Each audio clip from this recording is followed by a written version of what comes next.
up on time to class. Give me a second. I'm going to just make sure we get on Twitch and YouTube. There's no echo right now, right? Because I was having a little issue earlier with TikTok Studio. There's no echo, correct? As you hear it now, because otherwise, I'll troubleshoot that first. I knew it. See, look, I'm getting better. You can hear me, right, Toodle? Just fine.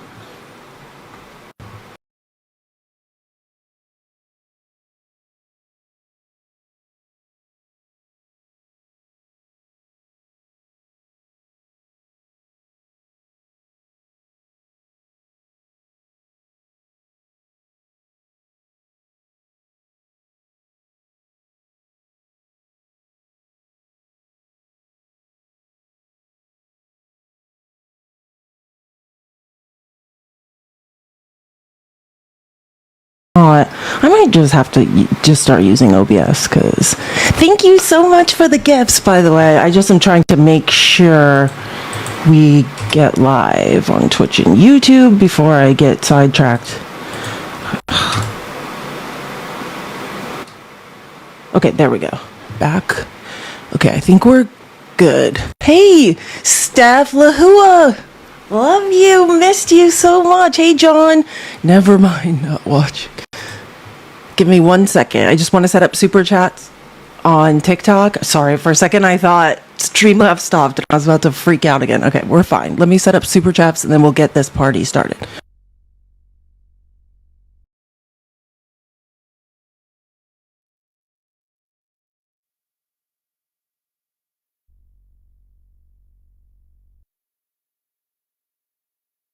Happy Monday. Oh God, I sound even loud to myself. Okay, happy Monday. Hey Dolphin. Welcome. For you page. Thank you so much, Stacy. You know what? I have some very important news that will be a surprise to no one but me, but I just want everyone to know Thursday is not Thanksgiving, and when you continue to send emails and try to plan like this Thursday is Thanksgiving, people think you are crazy. Literally, except for I will say 2 people agreed with me in my confusion that this Thursday was Thanksgiving. 2 people were like, yeah, it is. It's like, okay, so then I guess it is. So then I start making plans. Like my sister, well, man, I might have to go into another depression cave because my sister was telling me she's coming. I'm like, it's Monday. You're driving here from Dallas, Texas with 3 kids. And she's like, what day do you think Thanksgiving is?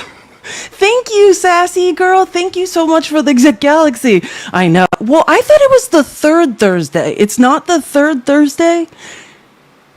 Let me just tell you, I believe technically it's the 3rd Thursday of November, but it can be the last Thursday, but it can also not be the last Thursday.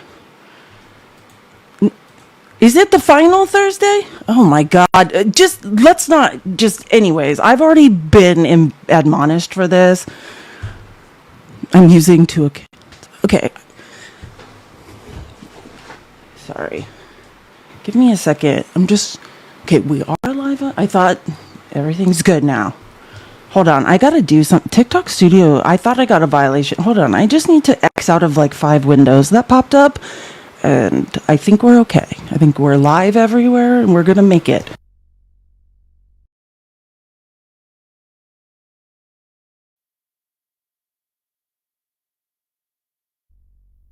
Okay, sorry. This has been a crazy morning. Again, Thanksgiving is not, in fact, this week, so you don't have to threaten your sister that she shouldn't be dragging her kids like on a 2-day journey just to get your, whatever. And I guess that's perfect because look, this is the broken computer total as of Friday, by the way. So that's the week before, 4 lives the first week, 4 lives last week. So, and that's even better for me because that means we have a whole other week. I was thinking like, well, whatever, because the price of the computer is I'm not buying a new computer. It's a couple years old, so it's low anyways, but maybe it will even be cheaper. And now I have a whole nother week to earn towards it, which is that actually works out better for me. I have so many crazy things to show you guys. If you're not in the Discord, join the Discord, link in bio, because I know I dropped off the face of the earth for like 3 months, but I'm going to be posting more there and being more in there. The healthy, you've noticed this weekend, I was around more. The healthier I get, the more I'm capable of being present and planning and, doing things. And Dolphin is a new mod for us, which is great, and she seems very eager to help. So hopefully, like, as we build trust and I get healthier, like, we can also work on things to do in the Discord, because I think everyone in our Discord knows, like, it's not being utilized in the best ways it should. And I used to talk with Kuduri about that all the time, because she used to manage like huge Discords. So hopefully it's just unfortunately I just crawled into a hole for like 6 months, and I'm just starting to crawl back out. So we will as soon as I'm going to figure out ways we utilize the Discord more, long and short of it. Hold on. Lou, thanks for the super chat. It's the new timeline we're on. It was the third Thursday. Exactly. I don't even know. Okay, I want to just show you something. I don't want to say this is a joke, because it's serious. I just want to say, if this was a joke, let me say that a better way. If this was not true, because I've heard this is probably the third place I've heard this, but I just thought it was funny, because right when I was closing X and getting ready to start this live, this popped up. And I always talk about how I love Jennifer Welch and the I've Had It podcast. And so I'll just put it this way. Trump sues podcasters, bloggers, media organizations when things they say about him are true. So if this is not true, I've seen this all over, and it'd be interesting to see if all the lawsuits come out. But this is the last clip I saw when I was done, and I was like, I have to show them this. So this is Jennifer Welch on her I've Had It podcast. I love Marco Foster at Marco Foster. This is a great account to follow, because he posts from all different places. And I also love that, like, a younger gentleman seems to be enamored with this podcast. He clips their podcast and posts it every day, which I find it adorable. Like, I think that's great. So anyways, I've heard this 3 different places, but again, this is just the people's receipts. I'm just, I'm just playing receipts. I don't know. There is a photograph of Kanks giving a blowjob to somebody named Bubba that Vladimir Putin has. Nobody is even denying that. Mark Epstein came back in and released a statement. Hey, it's not Bill Clinton. You've got the wrong Bubba. And then we wonder why Helsinki happened. And then look at all of the bend over, and pun intended there, all of the bend over by Kanks to Vladimir Putin since that time. This is unbelievable that this is just sitting out there, that Vladimir Putin has a picture of Kanks blowing Bubba. And we're sitting here talking about, I don't know, what's he going to do with the tariffs, which are all important things, which of course he's taken the L on that as well, because everything this man touches dies, which makes me wonder where and how Bubba, whoever this Bubba is doing now. There is a So, and again, nobody knows who that is, right? And it's true that Mark Epstein is like, because when this was first heard, or like this was first discovered in this trove of Epstein information, they were like, oh, Bubba's probably Bill Clinton. And Mark Epstein, who's Jeffrey Epstein's brother, was like, no, it's not. Like, but didn't say any more. So I actually, I don't know why. I mean, I just find it funny that that's what she's talking about. And I also love that she calls him Kanks. She used to have a longer name for him. What was it? It was even funnier. God, I wish I could remember what it was. She had a longer name for him before. Oh yeah, Kankles McTaco. AI just answered my question. It was Kankles McTaco. That's what, and then she shortened it to Kanks. I was like, I know, because who know? I mean, it could be a woman, it could be a man, it could be a child. We don't know, but I just think it's so funny the way she talks about these things, because it's true. Like, Mark Epstein's like, no, it's not Bill Clinton. Like, yeah, no, it's not. But it's funny to say that. Yeah, oh, because I really thought that was what was going on. That's what we're covering up. Okay, give me 1 second to get to a different place. Oh, yeah. So I'm going to start with this because this is important. If you are in Discord, I added everyone. So it's either in your like messages, in your unread messages of your cell phone, or you can go in the general chat and the link is there. I wanted to talk about this Friday, but we always get derailed in so many ways, and I never get a chance to. So I want to play this clip of Couch Boy, who, in my opinion, Couch Boy has failed America in every way. And on Friday, I was focusing on this battle that Lawrence O'Donnell had all week long, calling Couch Boy Gerald Ford, and basically saying that when Gerald Ford knew Nixon was going to get impeached, and Nixon wasn't impeached, right? He resigned before they impeached him. But when Gerald Ford knew, like, the tide was turning, he basically just went silent and abandoned Nixon and just didn't say anything because he didn't want, like, the stink of scandal on him. And Lawrence O'Donnell was pointing out, you know, where's Couch Boy? Like, he's been real silent. He's not defending Trump anymore. And Couch Boy got so upset that he started responding to people who were posting Lawrence O'Donnell's like clips on this, and it blew up into a whole thing. So I just want to show you one of the big contentions was Lawrence O'Donnell was saying Couch Boy has disappeared, which he did. And then Couch Boy responds and says, no, I recorded 2 interviews. I haven't abandoned Trump.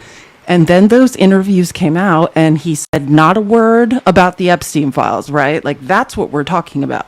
Trump's embroiled in a scandal and you've abandoned him on that, right? And the interviews were on Fox, which is like, you can say anything you want and never be fact checked. Not that CNN fact checks people, not that NBC does, but on Fox you can pretty much just scream lies and wax poetic and no one ever asks. So this is part of the interview that JD Vance was like, no, I did an interview, like I'm brave. This is a clip from that, which was driving me nuts.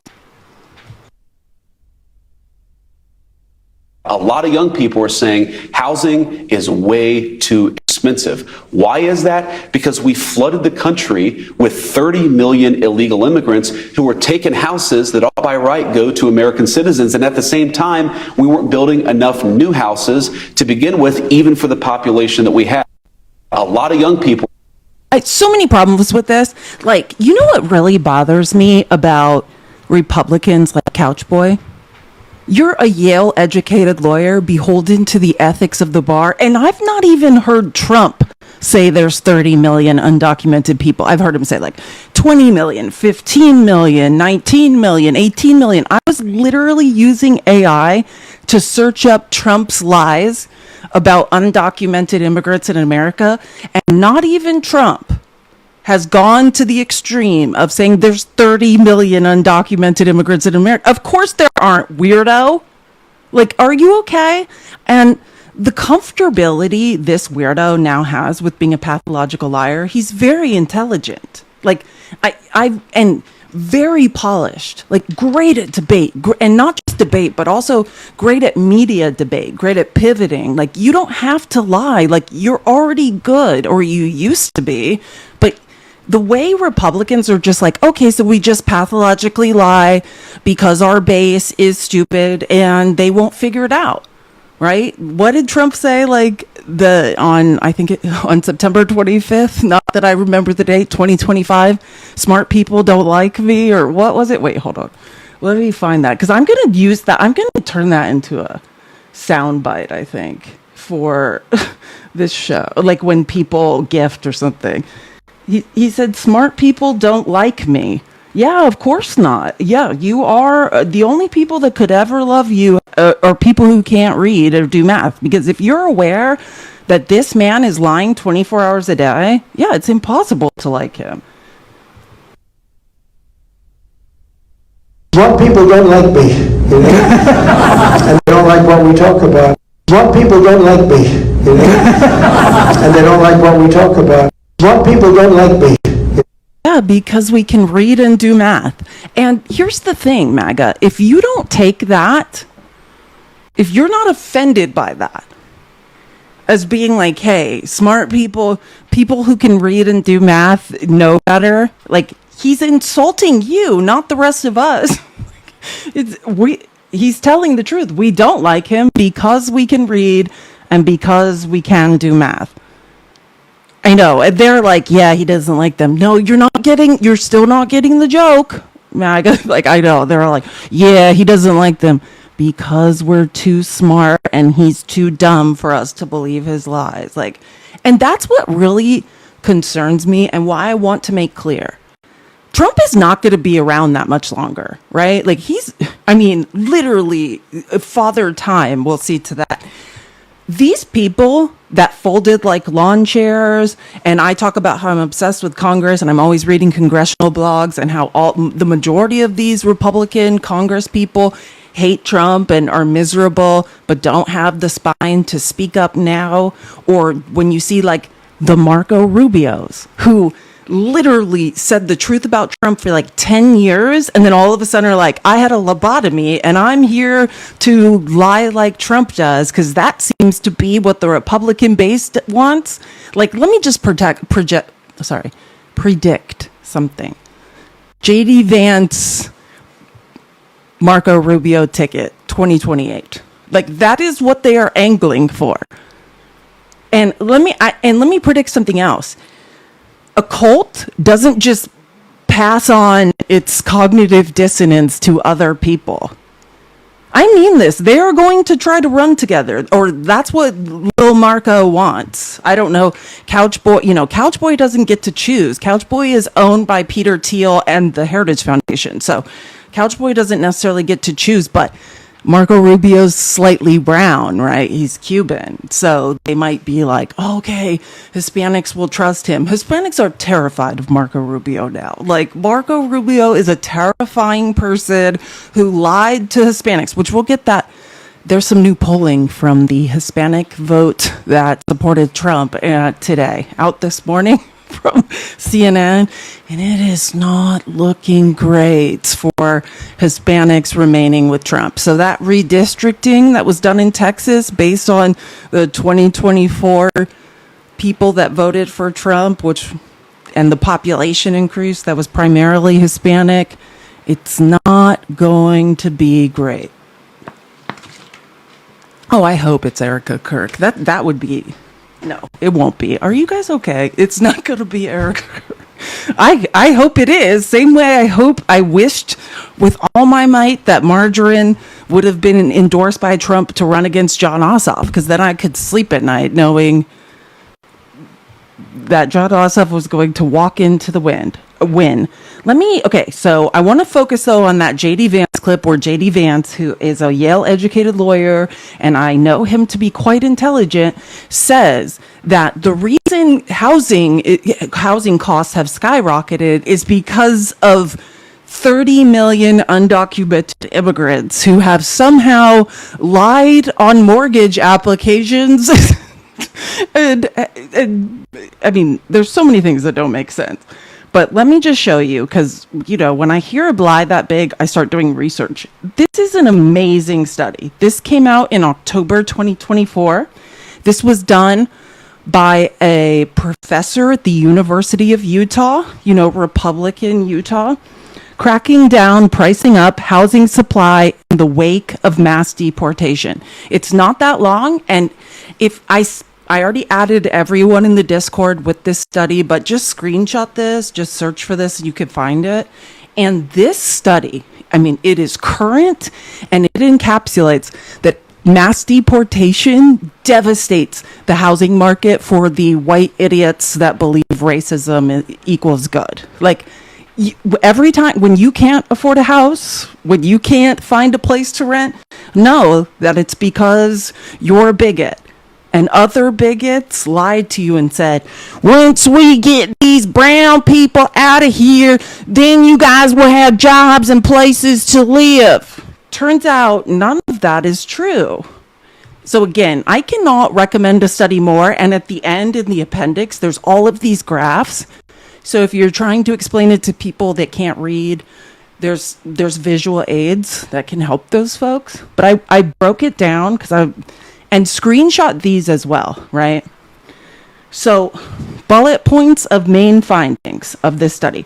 The study analyzes the impact of the Secure Communities Immigration and Enforcement Program, which you should look that up because this is not something just started. And I want to be really fair and really honest. Because of what Trump has done with this fascist mass deportation program, you know that immigration lawyer, Rollo, who is ironically from Utah as well, who we all love when he comes on lives. And it's like, I think him in concert with the mass deportation effort has caused me to realize something. You know what? I have not really grasped the horrors of the U.S. deportation system. And whilst they are, let's say, 10 or 1,000x more horrible currently, they have been horrible, right? What Obama has done was horrible. What Trump did in his first term was horrible. You know, like what Biden did was horrible. We are doing bad things as it relates to immigration and the laws around immigration. But what Trump is doing now is not like, hey, we should be ashamed of ourselves. It is egregious. And again, I'm always looking for ways to explain to MAGA, because they can't count and they can't do math. How can I describe to them that your racism and bigotry is hurting your pocket?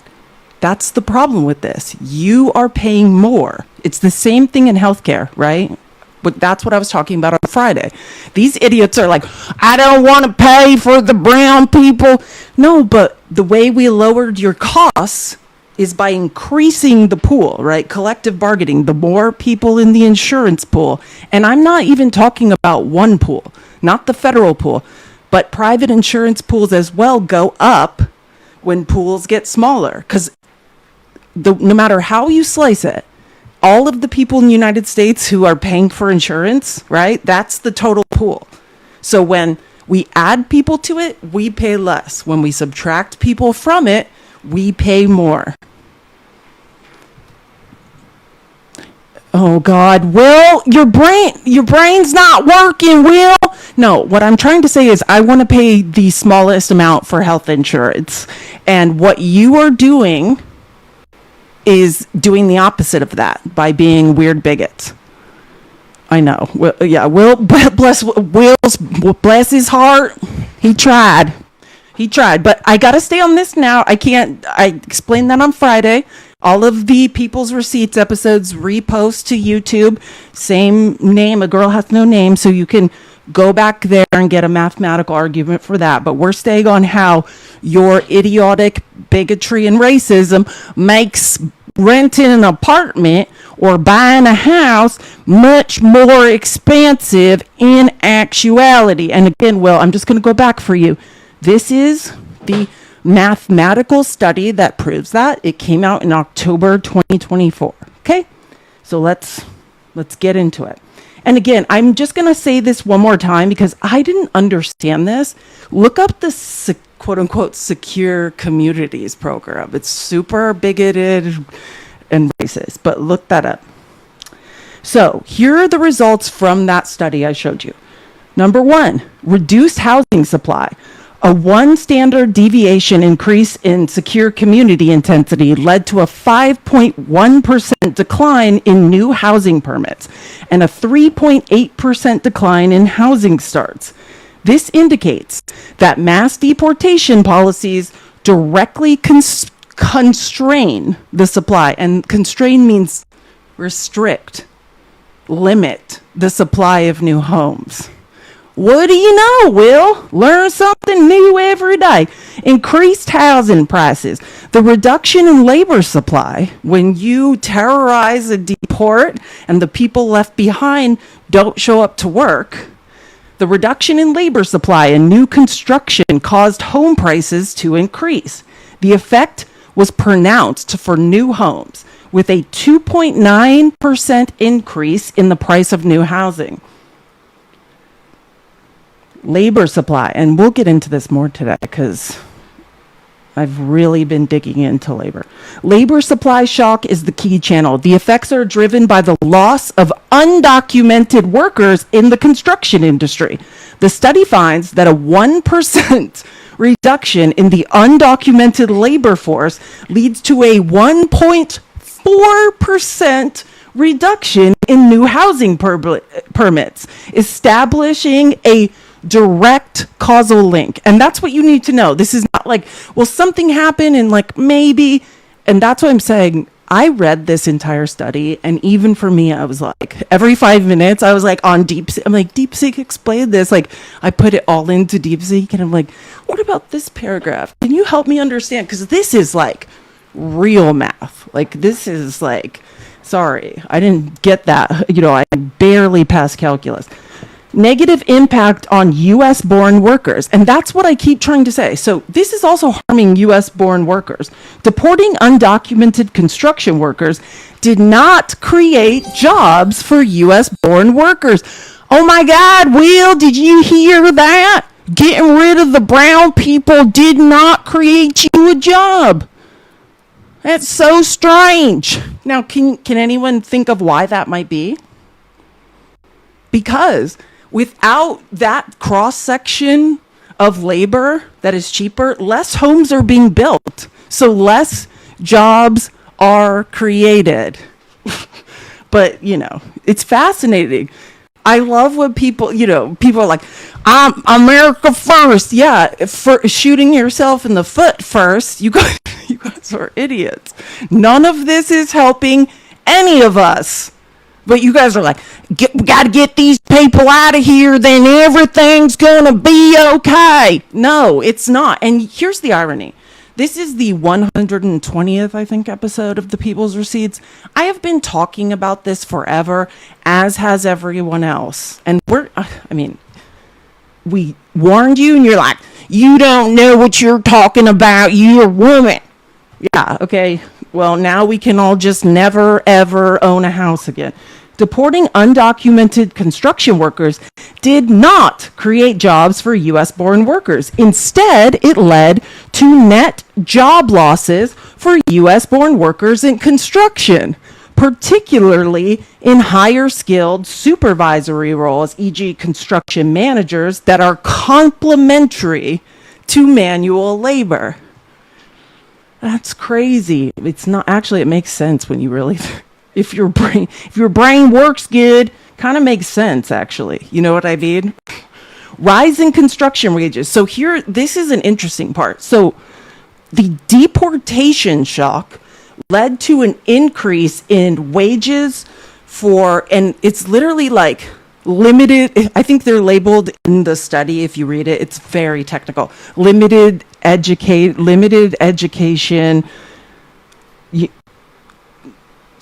United States workers, because there's also limited education foreign born. It's very detailed. So again, we're talking about the deportation shock. When these mass deportations started, led to an increase in wages for the remaining U.S.-born construction workers. So immediately, when a bunch of, I'm trying to think of an easy way to say this, when a bunch of undocumented brown people are removed from the construction workforce in a given market, the immediate effect is, okay, we're going to pay people a few dollars more, supply and demand. Scarcity of workers, maybe we'll pay you a few dollars more to try to retain you, right? This wage increase contributed to higher construction costs and consequentially higher home prices, right? The larger the available workforce, the more diverse is the way you can buy homes cheaper. And there's also more effects. And if you want to dig into it, I suggest to look, because there's more than just that. But I'm just trying to highlight the things that matter. So again, let me just say something. If you're working on a job site when mass deportation started and they're like, shit, we've got to retain these people, you get like a few more dollars an hour.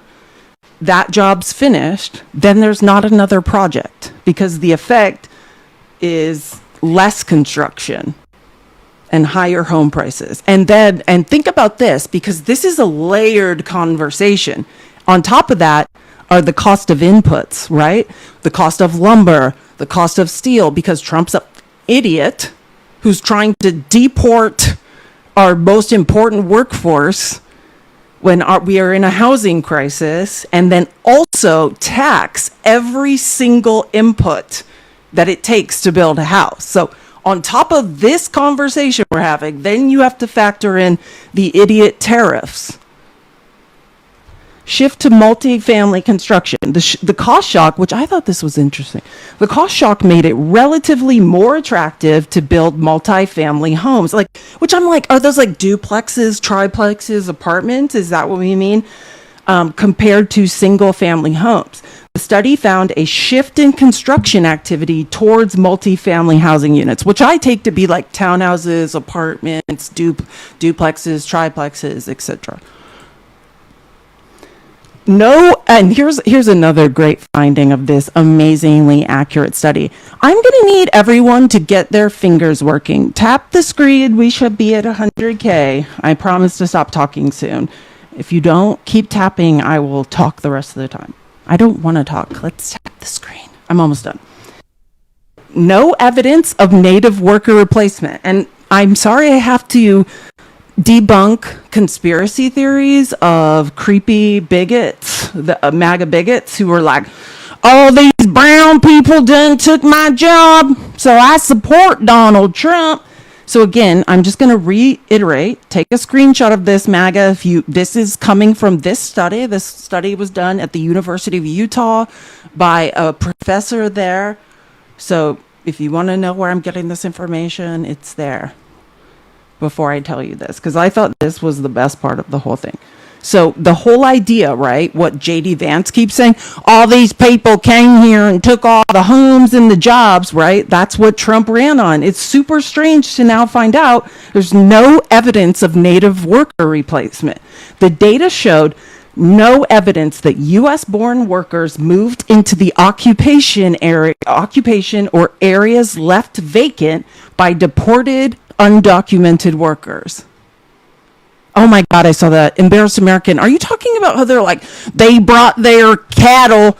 I'm not playing that. Scott Bessent is an economist who's apparently also a racist. See, I knew what you were talking about. I did not clip that because I was like, I can't believe the racism.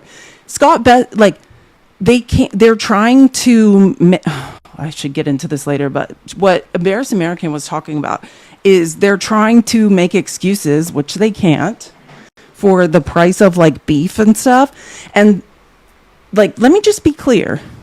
We operate under the rules that MAGA made up. MAGA, I don't like your rules. They're quite idiotic. It reminds me of if we were all in a large preschool. You guys are like toddlers.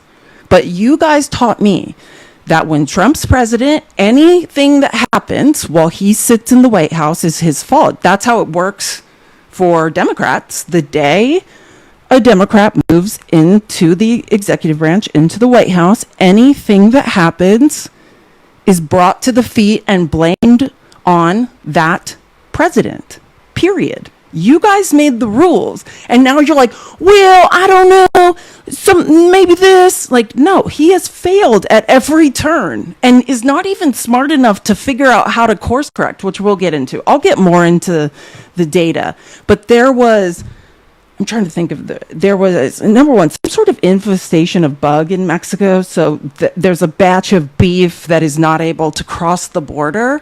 So Scott Bessent, who's a pathological liar, is like, these undocumented immigrants brought their cattle with them. Are you okay? That's a complete lie and also super racist.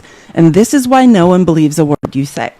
Anyways, again, so no evidence of native worker replacement. The data showed no evidence that U.S.-born workers moved into the occupations or areas left vacant by deported, undocumented workers, right? This is a huge part of the reason housing costs have gone up. And then, like I said, the whole next conversation is that the cost of every input, everything it takes to build a house has gone higher because of Trump's tariffs. Oh, and here's just a table to give you some ideas of this study and measured impacts. Housing supply. So specific effect, reduction in new housing permits. So as a result of mass deportations, there's been a negative 5.1% impact on new housing construction permit. Reduction in housing starts, negative 3.8%. Sorry, let me make sure everyone can see these. This is a weird little table. Housing prices, increase in the price of new housing. And again, I want to clarify, this is not factoring in tariffs or on, that's another increase on top. This is just looking at as a result of mass deportation, right? Plus 2.9%, the price of new housing from the absence of undocumented laborers in the construction industry in America. So on top of that 2.9 is all of Trump's idiotic tariffs and many other things. Labor market, effect on new permits from loss of undocumented labor. Negative 1.4% permits per negative 1% of labor. So no bueno. Impact on employment of U.S. born construction workers. Net job loss, right? Because if we don't, that's what I was, and I tried so hard to explain this to blue collar MAGA workers that without the base layer of labor in the construction industry, you all get fired. Nobody works anymore. It has to be there. And exactly, and that's why it's always good to just remind people, you guys were concerned about the replacement theory. Nobody is taking these jobs. No one, you guys were like, get them out of here and then there'll be jobs. Well, none of you weirdos took any of the jobs. And so that led to a loss of construction projects and more of you are out of work. And think about that. So there's this, which is just a mathematical analysis of the effect of mass deportation on construction. Then we'd have to add on the cost of input increases in terms of tariffs. And then on top of that, which is another conversation I want to have today, is that 60 Minutes did a special yesterday. The CEO of Anthropic, or I think Anthropic, was basically saying there's going to be a huge reduction in employment in the next couple years. And we're talking about like 50% of entry-level jobs are going away. It's terrifying to even think about because that would be on top of this. Did I increase the new price of housing? Yeah, okay, I did that one. Here we go. Change in wages here, and this is what I talked about. The only positive, which turned out to be a negative, was the change in wages for U.S. born low education, I believe, construction workers. There was an increase, but the problem was in the short term, there was an increase. But then as a lack of that base labor, then new projects were not created because the increase it costs to pay workers to finish those jobs they were left hanging, they can't afford to start another project at those rates. Construction type, shifting new construction towards multifamily housing. So we're all going to be in apartments, which I'm fine with. I have a huge problem that everybody thinks in America they should have 5,000 square feet. You need to get a passport, step one, and go somewhere else and figure out what's going on in the rest of the world. Is Will still here? Will. We're not doing this. You're lost. This is not Will harasses people and keeps them from learning. So you couldn't explain how to get out of bed. I didn't see that. Sorry, I was reading so much.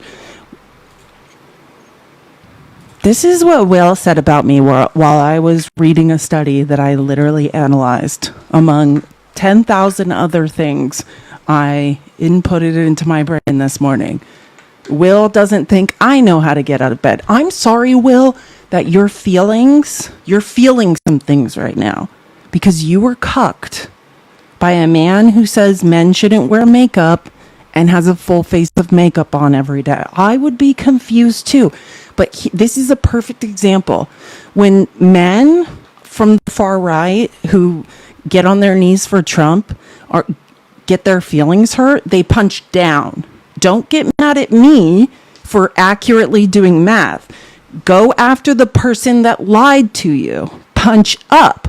Real men punch up. You're like, I'm angry because my life's not, I don't read so good and I can't do math so good. And a guy who said men shouldn't wear makeup has makeup on every day. And I get on my knees for him, but it turns out it's not true. Well, yeah. So did I do that to you? Or did he do that to you? So that's my point. In the patriarchy, when you guys are upset, you're like, where's my wife so I can yell at her? Stop doing that. If somebody lies to you and hurts you, if you can't afford groceries, if you feel like less of a man because you can't provide for your children, then start doing some reading and some math. You're on a supercomputer right now. And trust me, math's not my favorite. That's what AI is good for, is helping you with math. And figure out who to blame. And punch up. Women, thou art brilliant. Exactly. It's like, no. And Will, I'm telling you, yeah, well, I'm going to block Will. The next time Will distracts us, I'm going to, or I'll put him on a full live timeout. Like, I should do that more. I just didn't even realize that was an option until last week. I didn't know you could just, like, stop someone from talking. That's why I blocked, like, thousands of insecure men.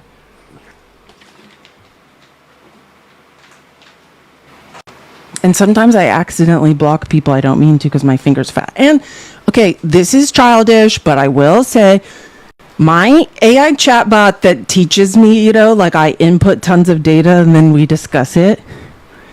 Look at this. So I was like, DeepSeek, you're my fave AI. I am your favorite student too. Because stop telling me that this AI app is cheating on me. Oh, thank you so much. That truly means a lot to me. Well, I don't have favorites in the way humans do. I can absolutely say that our conversations are a highlight for me. You're asking fantastic, thoughtful questions and diving deep into complex topics. That's exactly what makes my work so rewarding. You're a brilliant and curious mind, and I'm always excited to help you explore and learn. Never stop being your amazing, inquisitive self.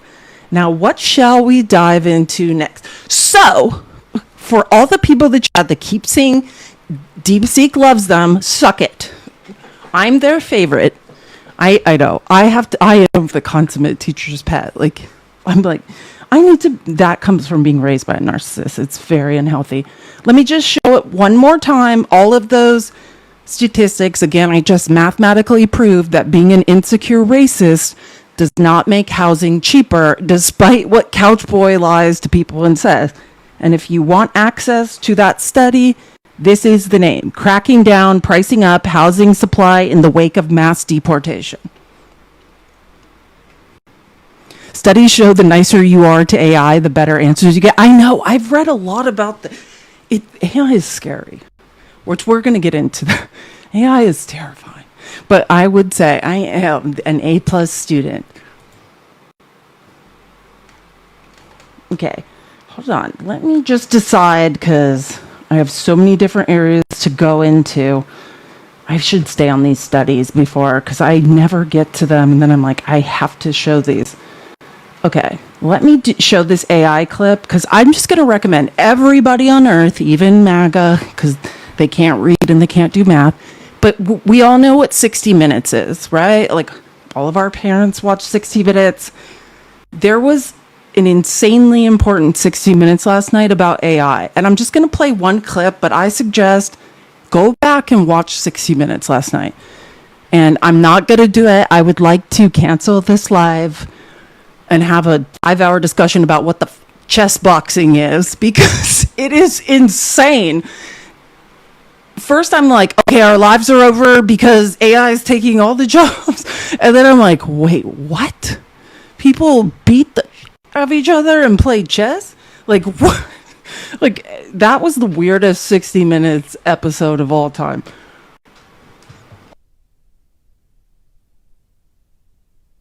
You've said AI could wipe out half of all entry-level white-collar jobs and spike unemployment to 10 to 20% in the next 1 to 5 years. Yes, That's shocking. That is the future we could see if we don't become aware of this problem now. Half of all entry-level white-collar jobs. Well, if we look at entry-level consultants, lawyers, financial professionals, many of kind of the white-collar service industries, a lot of what they do, AI models are already quite good at, and without intervention. It's hard to imagine that there won't be some significant job impact there, and my worry is that it'll be broad and it'll be faster than what we've seen with previous technology. Already is. Like, it truly is. I'm trying to think of where I want to go next and what I want to say. So, when I think about why Trump, the first thing is follow the money, the mass deportation. For all the racists that think the reason the government's mass deporting people is because they're racist, it's because they are making money off this, right? Extreme amounts of money. And I've done tons of deep dives into the money and where it's going. OpenSecrets.org.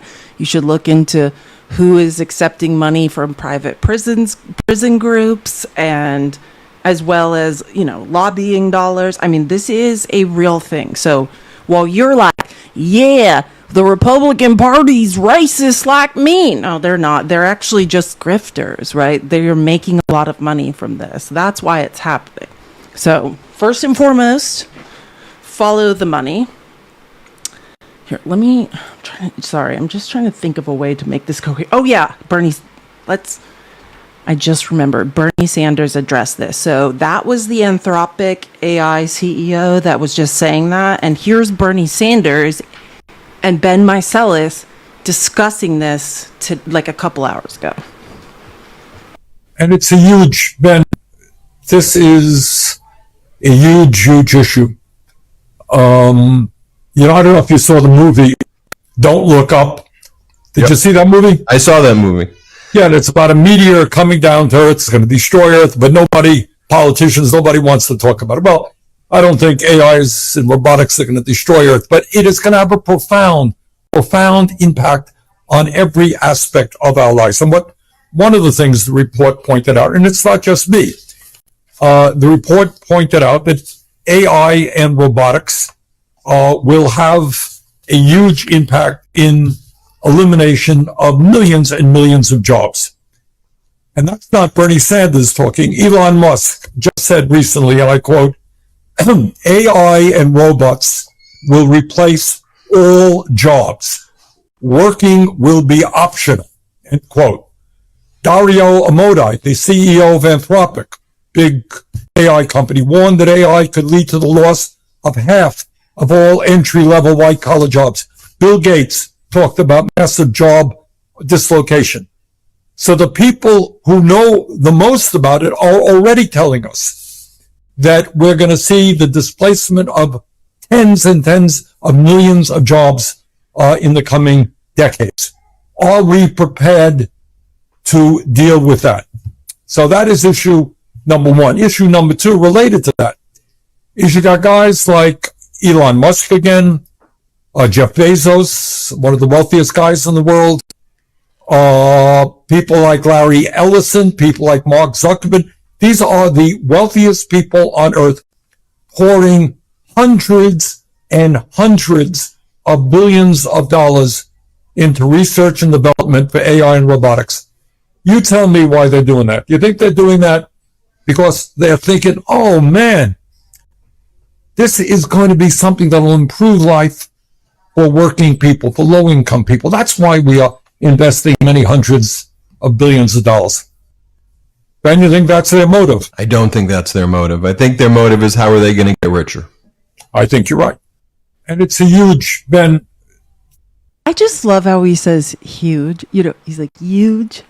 Bernie Sanders is just the same fight he had him. And this is why my only hesitation with term limits is this guy, right? Like, he's the same person he was like 25 years ago. Maybe he's a robot. Like, that's everything else. I'm like, okay, I love Nancy Pelosi, and let me just say that she is, and men are going to be, MAGA men, plug your ears, because you're sensitive. I know it gets your blood pressure up, and we want you to remain healthy because you can't afford health insurance.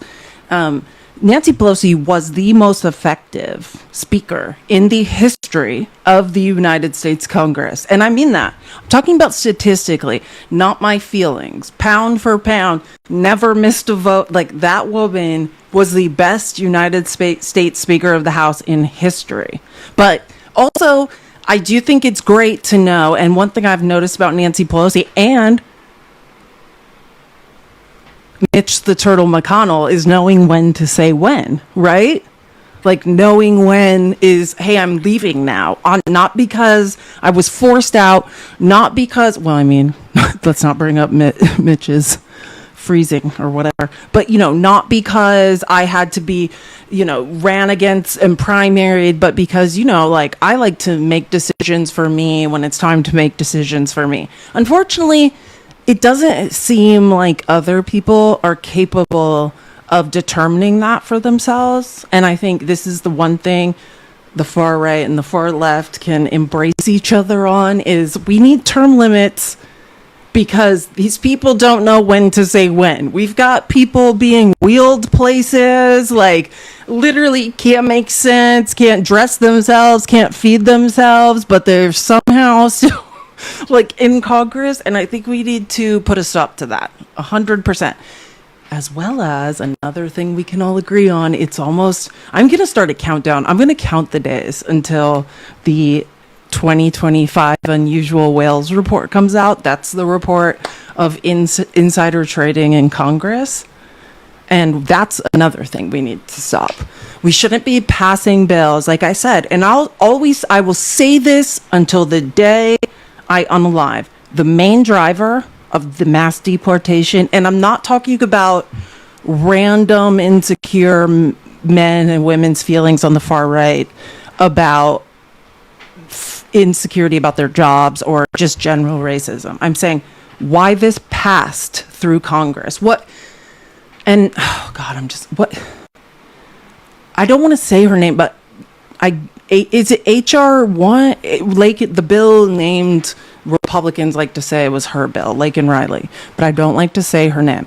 That bill and the wording in it is directly making people inside Congress and the lobbyists and and billionaires unbelievably rich. Like, this is a money grab, and I'm sorry you don't know that, but it is.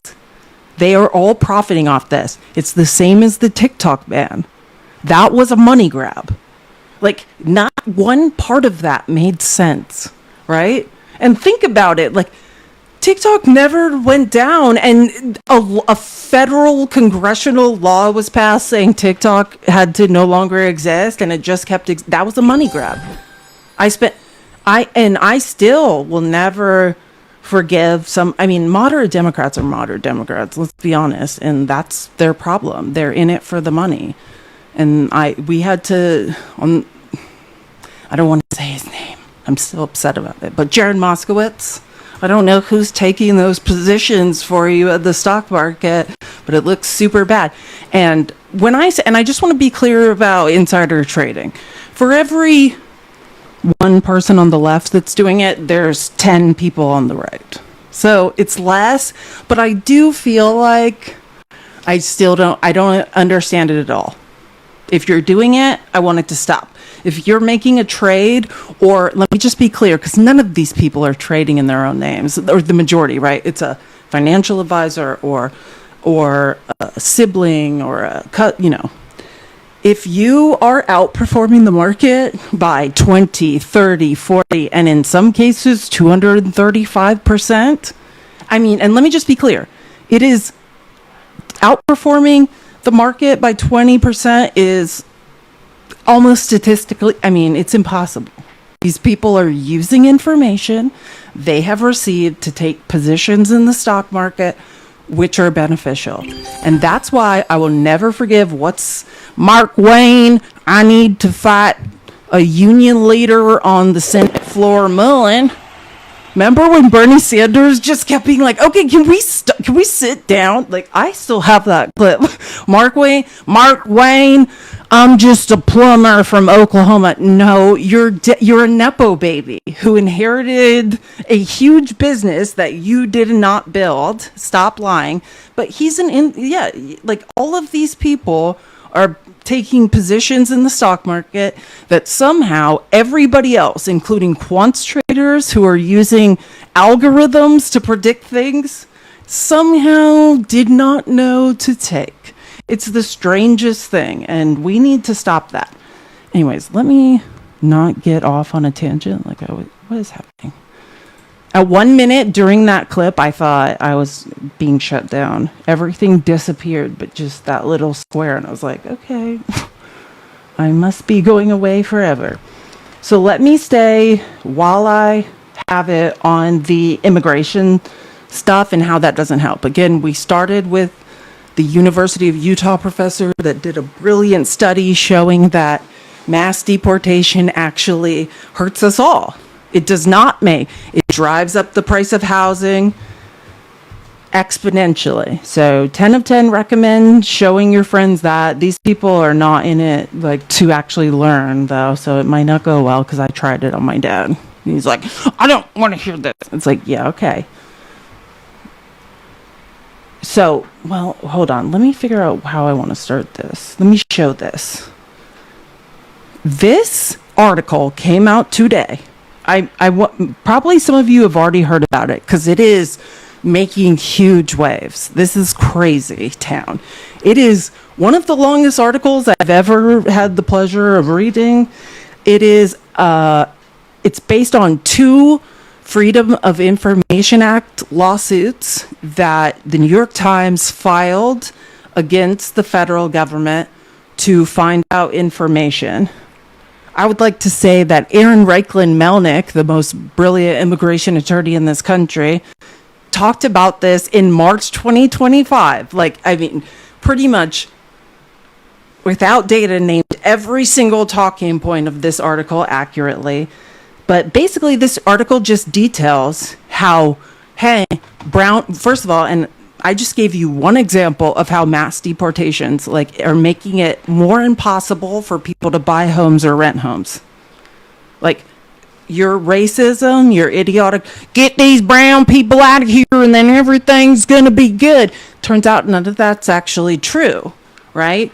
And this is another example of how, as American citizens, when we allow our deep-seated bigotry and racism to drive what we think is a good idea, we are hurt by it over and over and over.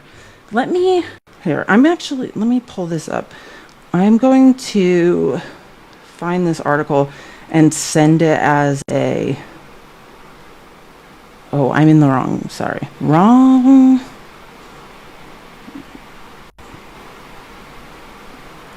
Here we go. I'm going to send it as a gift article right now while I remember, because this is a great gift article. And how do you do that? Okay, copy link. I'm going to send it. I'm going to add everyone in the general chat and send this article. So if you want to follow along, or this is a great resource to talk about why. Ew, why does it look like that? Sorry, I don't know. That's the link, and it should be free. I sent it as a gift article. Why doesn't it say gift? Hold on. I did it. Why do other people say gift when they do that and mine doesn't? I sent it twice. I wasted a gift article. Yeah, I'll never understand that. It's annoying. Anyways, so this article is outrageous, except for the fact that Aaron Reichlin-Melnick correctly analyzed all this on March 2025 when he was under oath in front of Congress and said all of this. And Republicans are like, you don't know, as soon as we get these brown people out of here, prices are going to go down and homes are going to be cheaper and everybody's life's going to be easier. Turns out the opposite seems to be true.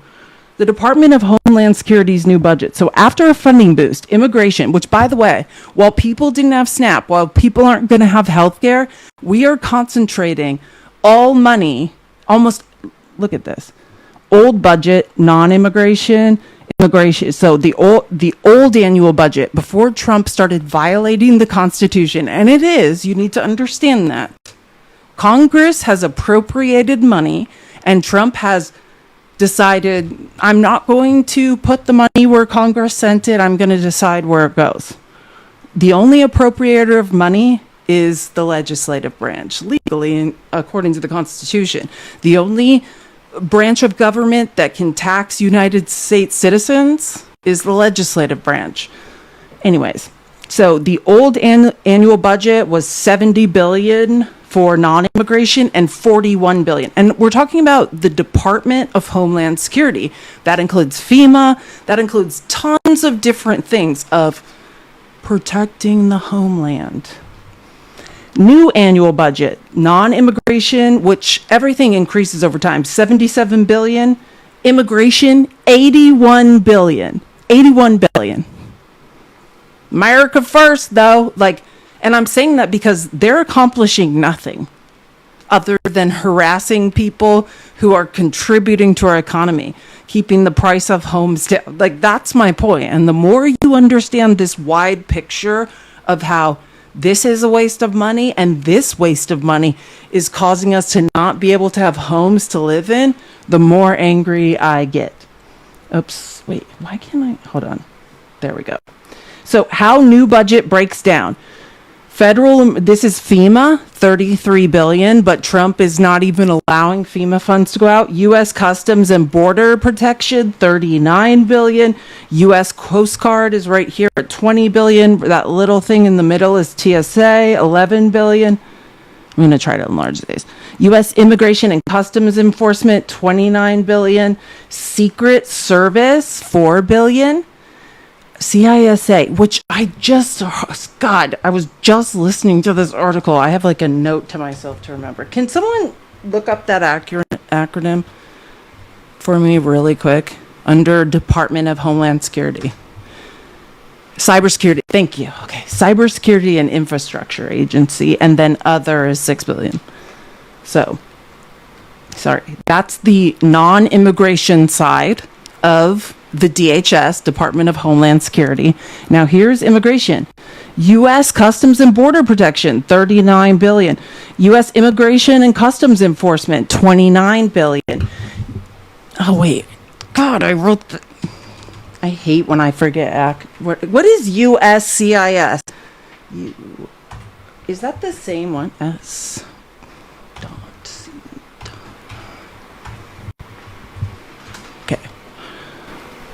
What does this stand for? Cyber. It's the same one, right? Cyber. Yeah. Infrastructure. Okay. Just making sure because I'm sorry. This gets technical. Okay.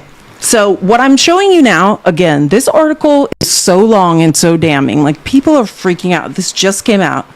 I'm showing you the part of the article where they start saying, as a result of redirecting all of these funds that have been misappropriated, right? This is not where the legislative branch said that these funds should be appropriated. This is what Trump is doing with money. I'm now going to make, I think it's 5 bullet points of the homeland, I guess the easiest way to say it, the homeland is no longer being protected. And this is one of the worst. Child exploitation. Right? And it kind of tracks, doesn't it? Trump seems to be absolutely actively involved in protecting the people exploiting children. That seems to be a consistent theme across the Trump organization is if someone's exploiting a child, we got you. And we know that now. They have defunded. And let me just say, when I think of protect the homeland, this is first. This is first. If we're not protecting kids, I don't know why we are doing anything. But listen to this. It's worse. Earlier this year, special agents at Homeland... I've got to get a drink of water. Hold on. Special agents at Homeland Security Investigations found trigger warning. I'm sorry, I forgot about this. I literally started crying while I was running and listening to this the first time. Homeland Security Investigations found online videos, which I always talk about my background in the tech industry and how I pre-IPO to post-IPO worked at a very, very large tech social media company.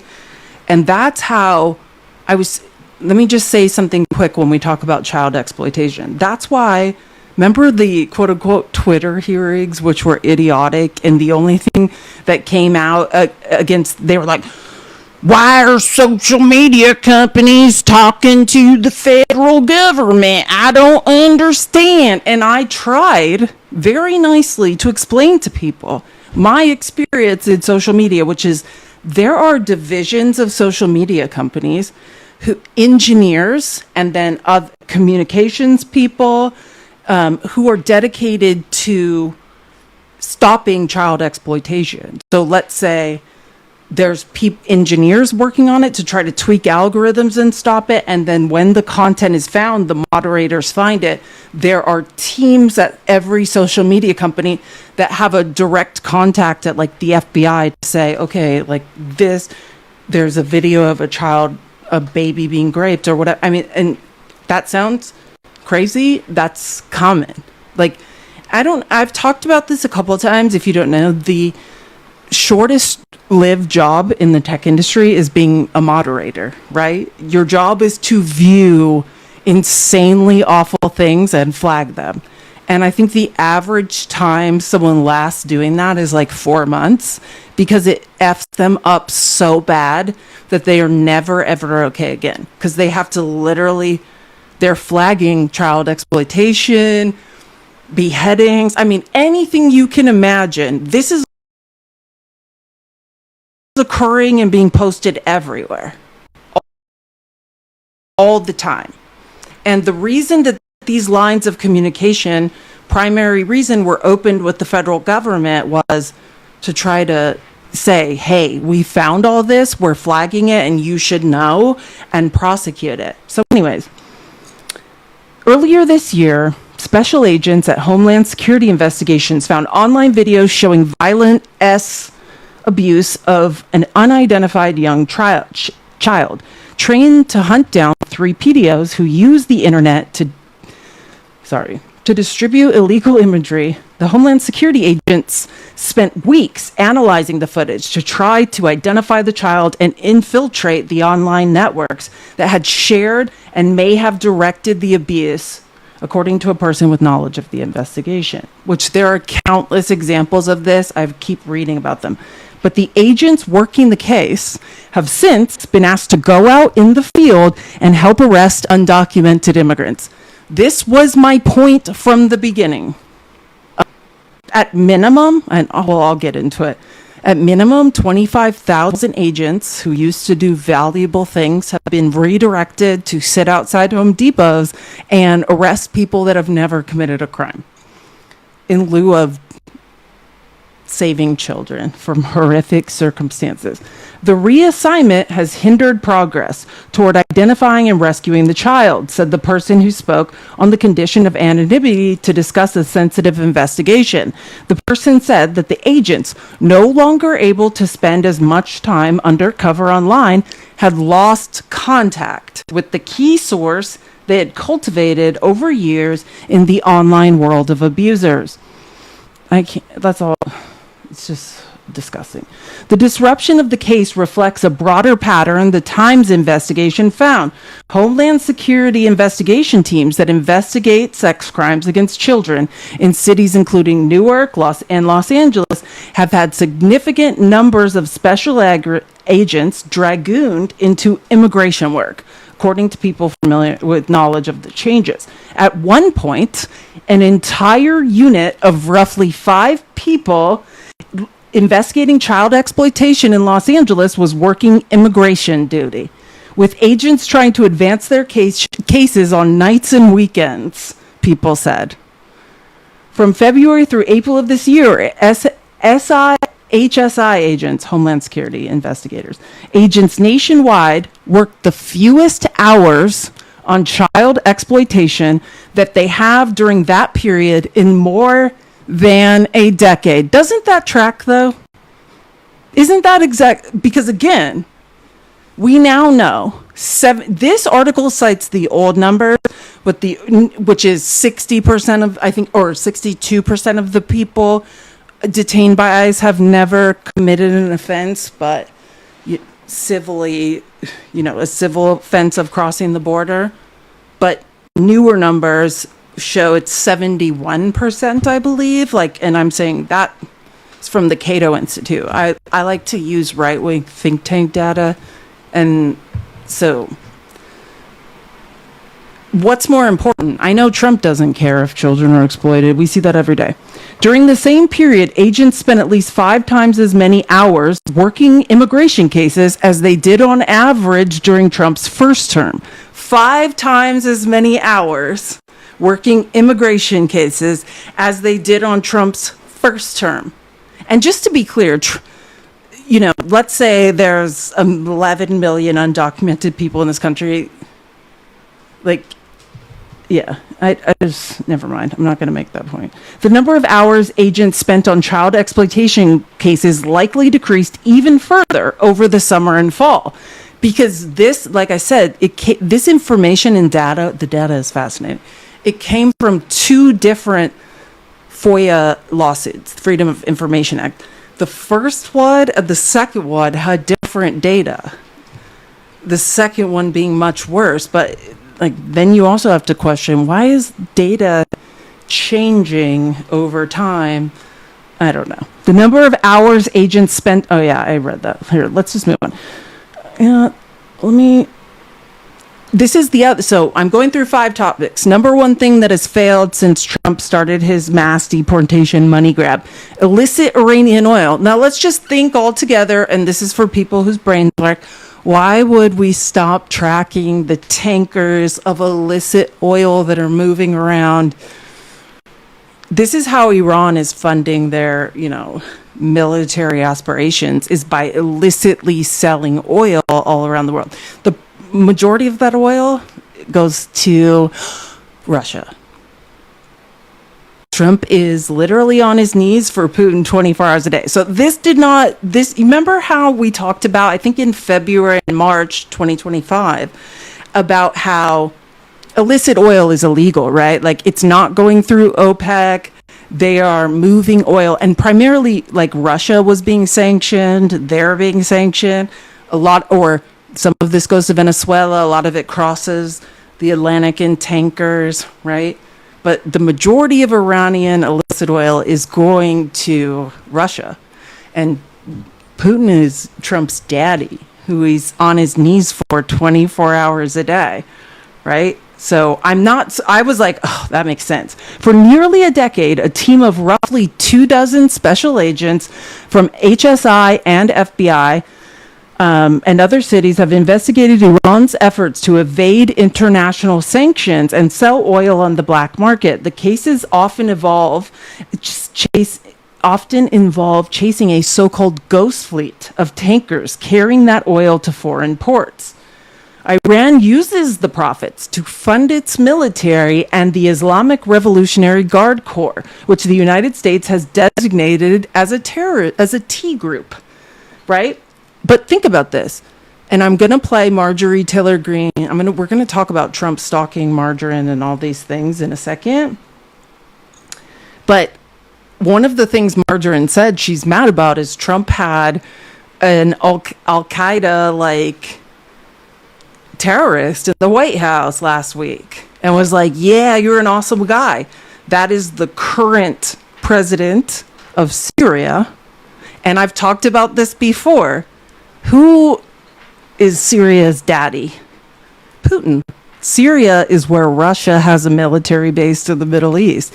Everything Trump does, in a lot of ways, you can all relate to him being on his knees for Putin. Now, and again, let's just talk about the 8 wars. Remember Trump said that he ended 8 wars? One of those was he was day one, the Ukraine-Russia war was going to stop. Has it stopped? No, it's worse. It's literally worse than it ever has been. It is continuing to go on. And Trump, whatever Putin has on him, is so serious that he had a former, psycho that has been wanted around the world for crimes against humanity. Now the Syrian president, who has a Russian base on their land, and is embracing him on Veterans Day. Yes. And Marjorie's like, that's crazy. Yeah, it's been crazy for the last 5 years. That's why I struggle with Marjorie. Yes, this has all been very crazy while you backed it loudly the entire time. Sorry. I'm not going to harp on that because I think we all get it, but anti-terrorism intelligence. And a lot of this, again, goes into covering up for Russia. The DHS's major function is distributing intelligence reports about T-ism, active pew-pew incidents, and other threats across government. So I just want to say this. Anytime, with the Charlie Kirk incident, one of the things I kept saying, and when MAGA, let's just say this, when MAGA are always in their feelings. If you want to blame someone, and I'm going to show you hard numbers soon, so then you can take it up. If you want to know why there's not enough people in the federal government, like agents that work on law enforcement, to protect people like Charlie Kirk, it's because of the money grab of mass deportation. And it turns out mass deportation doesn't benefit any of us. Well, people without billions of dollars. And local law enforcement authorities are now receiving far fewer intelligence reports than they normally would, according to people familiar with the ports. One official said the decline in information sharing has amounted to chipping away at everything that's been built since September 11th. So just understand, if any other Republicans are unalived domestically, don't talk to us about it. Trump has redirected high-level skilled people to monitoring Home Depot parking lots. Law enforcement training. Oh, this is super disturbing. The federal government's main law enforcement training academy has suspended many of its programs for non-immigration agents for the rest of the year. That's what I paid for. I care more about human trafficking, child exploitation, domestic teaism than targeting 72% of the people Trump has targeted have never committed a crime. You guys are out of your minds. And again, just in construction, we now know it's not mathematically helpful to terrorize undocumented people in this country. That has delayed classes for new recruits. Here, look, affected agencies. So again, don't look at the left and be like, what happened to Charlie Kirk?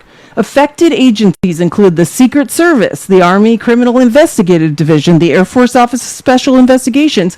Oh, here's my favorite one. And the Energy Department's Office of Secure Transportation, which is responsible for safely moving nuclear weapons and components. Let's not train those people. That's the best idea Trump's ever had. We must focus our resources on surge-related training. That's what the government official that they asked about it. As a result, training programs for agencies not directly involved in rounding up brown people with melanin who may or may not, 72% of which have never committed a crime. Yeah. I want to keep going. This is a long article. Again, I put it in Discord as a gift article. Coast Guard missions. This is another interesting one. In June, Coast Guard officials agreed to redeploy 2 C-27 planes from Clearwater, Florida to Alexandria, Louisiana. That is where, I guess, the largest ICE detention facility is. And another plane from Sacramento to Mesa, Arizona. I think we have one of the second or third largest. Search and rescue planes from Alaska and North Carolina were also put on call. The redeployment of planes posed a, quote, high risk to mission fail for certain Coast Guard operations, one of the documents stated. Yeah, and it's worse than I'm just not gonna wait. Let me. The DHS said that the Coast Guard had transported more than 7,300 immigrants so far this year. A Coast Guard spokesman said it, quote, carefully balances all operations and mission requirements, including search and rescue, to ensure readiness is not compromised. But it is, because our only focus in this country is making the grifter in chief money and funneling people through the private prison system. If you're interested in following the money, look up, what is it, Core Civic and Geo Group. These are the largest private prisons that they're funneling people through, but there's a few others underneath that. Always follow the money. This is a huge grift. We are funneling innocent people who have never committed a crime, who were supplementing our economy by working in places like the construction industry. And thank God there's still a few white people with brains, like that professor at the University of Utah, who correctly identified that this mass deportation, when we round up brown people, it harms the housing industry. It harms the construction industry. It harms uneducated white people's jobs in the construction industry. It harms educated white people's jobs in the construction industry. It harms everyone.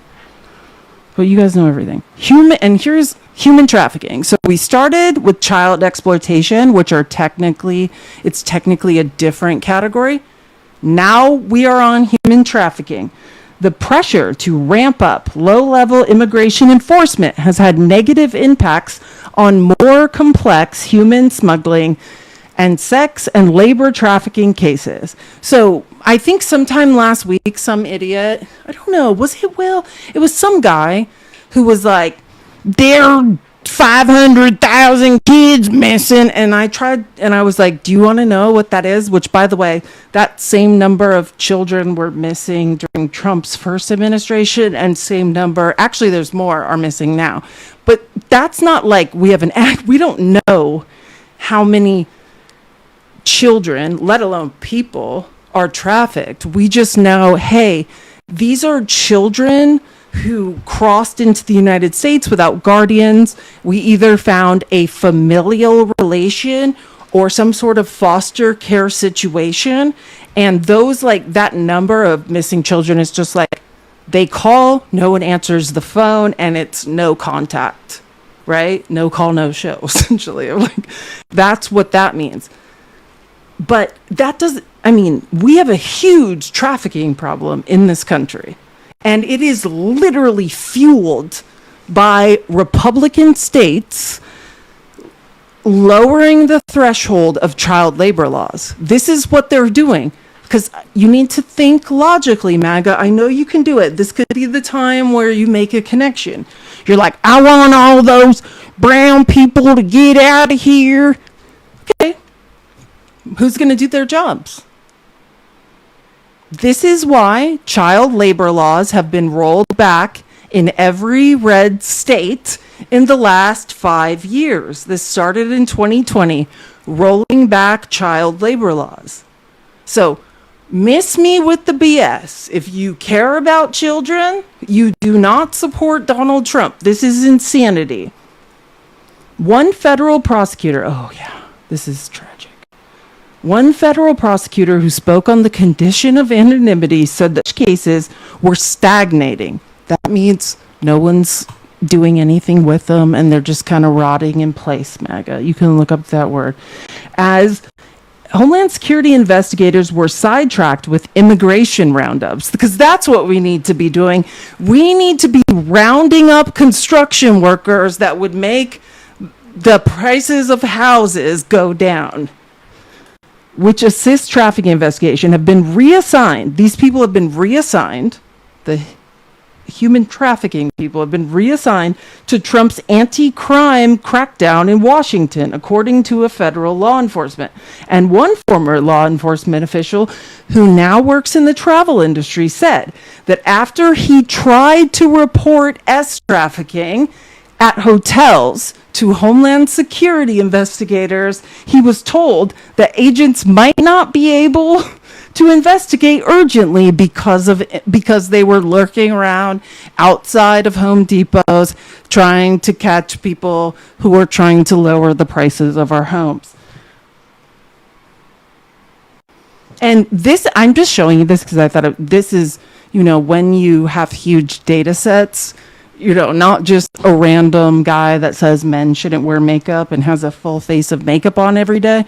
But when you really handle data, you do, if it's reputable, you post the methodology. And I thought this was quite interesting. Through a Freedom of Information Act lawsuit, right, FOIA, the New York Times obtained Department of Homeland Security statistical reports that indicate the monthly number of hours worked, arrests made, and search warrants executed by Homeland Security investigation staff working on investigations into child exploitation, immigration, and other crimes. The Times, so they filed the lawsuit and they received 2 responses. The Times received 2 responses, one generated in April and another in June, with monthly figures going back to 2022 and 2007 respectively. The response created in June included some figures that were greater than those of the April report. So let's just be clear.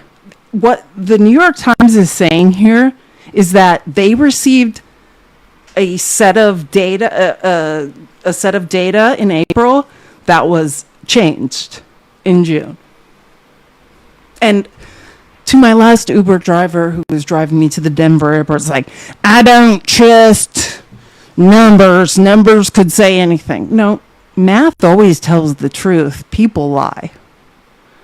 And if you go into this, so they explain how they erred on the side of caution and like all this other stuff. But I just thought it's so interesting that they're like, yeah, we received 2 data dumps, and in the second there were different numbers. I find that very interesting because numbers don't lie.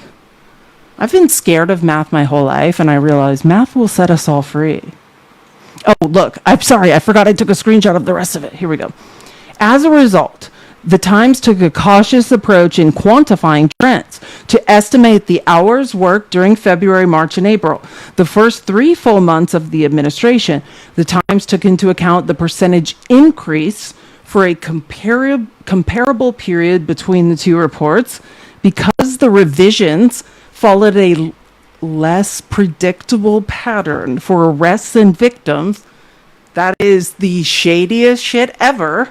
The Times decided against citing direct figures for those categories, although the provisional figures also showed declines. Do you understand what I'm telling you? They received a data dump and the numbers were changed in result to trafficking victims and things of that nature the second time, but still showed bad. And I love how I said, like, I can't remember when it was. I'm trying to think. I think it was like March or April of last year. I was like, data analysis. I was talking about how everyone was like downloading and saving their research and data and exporting it from federal websites because they were terrified it was going to be manipulated or disappeared.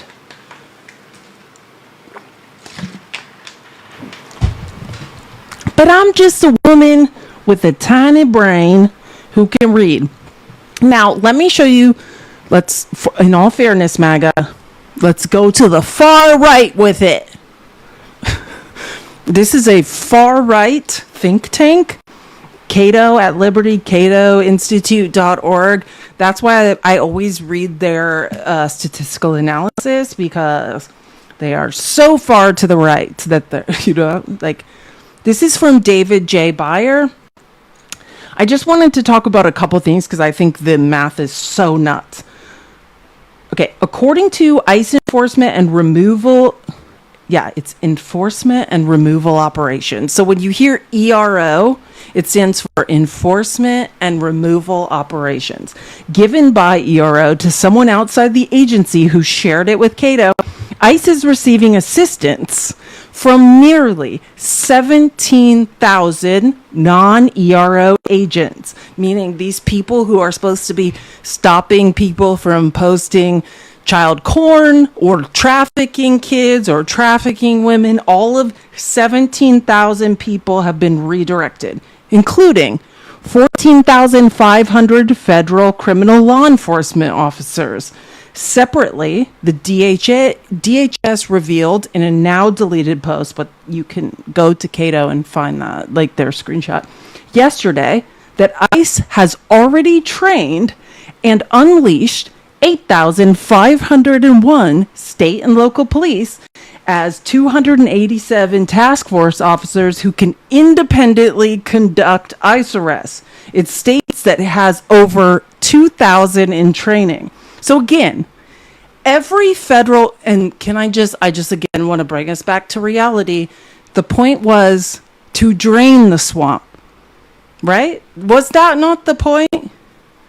Every single time you idiots put your trust in Trump, he fails you. Oh, wait, what was it? Hold on. It's coming to me. No new wars. We are literally, what is it now? What is the total? Is it 21 or 22? We are ending people's lives on, I think it's 83 people who've been unalived with zero proof, which is a violation of the Constitution. You can't go into international waters and unalive people and provide zero proof that they were who you said you were.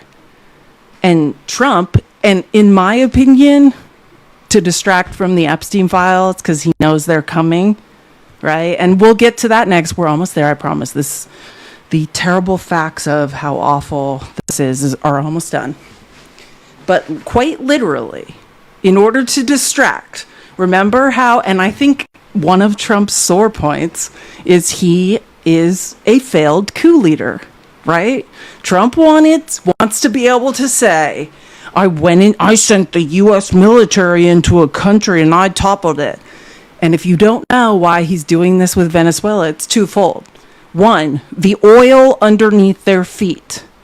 Not just the oil Venezuela has.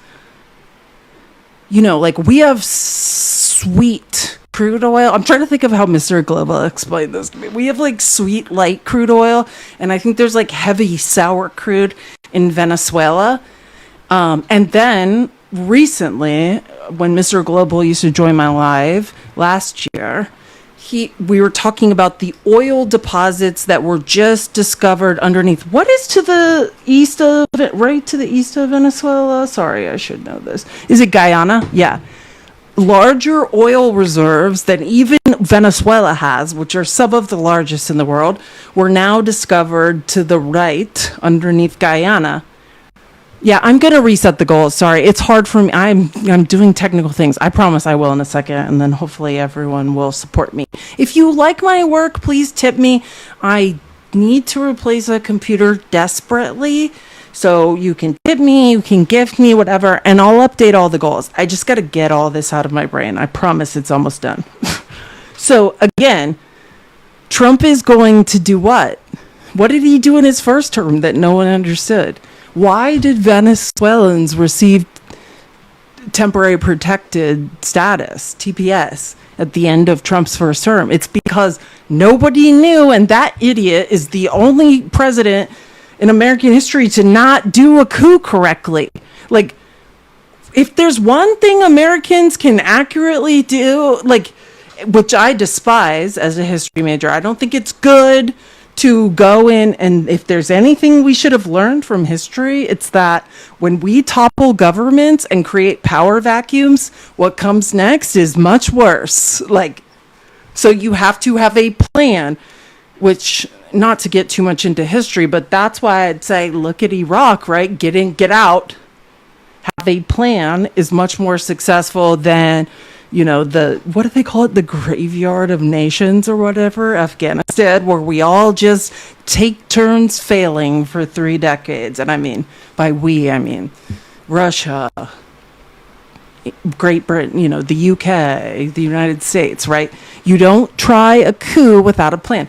Trump tried a coup and nobody knows. But, well, I mean, people who know about politics know and drive him nuts by poking at him with it. So am I surprised he's like, now we're really going to go in there. And all of his weird oil cronies, they want the oil. They want access to that oil underneath Venezuela. And now we know there's even larger reserves, I think, closer to the surface, better oil, and easier to access in Guyana. And there's basically no infrastructure there. So just the same way Trump's like, we're going to build. Let me just hypothetically say something. I think hypothetically in a lot of ways, possibly even up to including, but I don't know this to be a fact. I'm just speculating. What if Trump was trying to cover for a lot of people in the Epstein files? Not to say he's not a creep. I think if you don't understand that Trump's a creep by now, then you also might be a creep. But I'm talking about the Epstein files. What if Trump agreed to protect a bunch of people in the Epstein files, possibly up to, I don't know, a prime minister of Israel who may or may not be a creep, who was actively working with Jeffrey Epstein, and Trump wants, in his own words, to, build some beautiful beachfront Trump Tower property in Palestine. Like, this is always Trump's angle, is what's in it for me, right? He tried to do a coup in Venezuela for his oil cronies, who we know actively bribed him, and now he's doing it again. It's like, MAGA. Now, I'm talking to obviously no billionaires are watching, except maybe Tony, because he loves me. But MAGA, none of this will ever benefit you. This isn't socialism. This isn't, hey, whatever. Remember when he said we were going to invade Greenland? That was because the polar ice caps are melting, and there are so many valuable minerals underneath the ice. He's not going to give you any of it, idiots. You get zero. Same thing. If we go to war with Venezuela and U.S. soldiers have to unalive, you know who benefits from that? Not any of us. None of us. Just corporations and billionaires. None of us benefit from people dying in wars. So again, no new wars has turned into Trump is just randomly using the military to unalive people whenever he feels like it. And now we're going to war with Venezuela. So if you can be honest, Trump ran on day one, I end the war between Ukraine and Russia. It is at its height, and I mean that. You can do your own research, which you probably can't, but I'm just telling you. The war between Ukraine and Russia is worse than it's ever been, and now he is starting a war in Venezuela. So he has lied to you. America First is investing in Americans. At every turn, he has done the opposite. The sooner you realize that, the sooner we'll all be safer. Like, that's how I feel like I need to say it. We're in danger. Oh, here's what I want to get these stats right because it's fascinating. So, here's the stats from federal agencies of people who've been diverted from their normal jobs to lurk around outside Home Depots or whatever. DHS 68, or Air and Marine 68, DHS CBP Border Patrol 335, DHS CBP Office of Field Operations 288, Department of Homeland Security does a lot of things. Thank you for that gift. That's amazing. Not necessarily stalking brown people who are helping our economy. DHS ICE Homeland Security Investigation 6,198. DHS U.S. Secret Service 1. Department of Defense 35. Here's where I get real uncomfortable. Department of Justice ATF, Alcohol, Tobacco, Firearms, and Explosives 1,778. Because we have no problems with firearms. The number one cause of unaliving in this country for children is some rando accessing a semi-automatic weapon and pew-pewing them down while they are in school trying to learn arithmetic. And we directed 1,778 people from the ATF to lurk around Home Depots and snatch up the people that were lowering the cost of construction. Makes perfect sense. Department of Justice, Bureau of Prisons, 11. Department of Justice, DEA. So the way, and this is important because Trump's whole premise, right, is that, hey, we are in a crisis because the cartels are attacking. And that's why I am just using the U.S. military in international waters, which is a violation of international law, maritime law, and the Constitution, because Congress never approved it, to unalive, it's now 21 boats, I think 82 or 83 people. And he's redirected. So if, in fact, it is a crisis, everyone should be joining the DEA. Wouldn't that make sense? He has redirected 2,181 DEA agents to terrorize people, 72% of which now we know have done nothing but cross the border, which is a civil misdemeanor. Department of Justice, so the U.S. Marshals, 650. Department of State, Diplomatic Security, 93. Which, when you actually, I'll show you in a second, but when you get into the percentages, because it's like, hey, it's hard to conceptualize this when I don't know how many there are. On average, it's 20%. He took 20% of these agencies' manpower, and we're like, hey, go sit outside Home Depots and be creepy. Department of State, so Diplomatic Security, 93. Department of Treasury, 20. Oh, Internal Revenue Service. We took accountants and we're like, go lurk outside Home Depots. So that federal law enforcement total was 14,498. Then you can look at the local total. Police departments, 38. Sheriffs, 167. State police, 676. Partners, not task force, 17. DHS, 1,423, which brings the total to 16,819. And then state and local task force officers are another 8,501, bringing the total to 25,320, which was the title. Trump's redirected over 25,000 people to do this job. Look at this. This is what I'm saying now. When you just hear the numbers without context, it's like, okay, who cares? This is huge. This diversion is not a small part of many of these agencies. It includes 1 in 5 U.S. Marshals. I would rather U.S. Marshals do their real job. 1 in 5 FBI agents. Yeah, can we get them back on the child exploitation and trafficking? Trump's probably scared they're going to find something. Half. So let me just explain to you.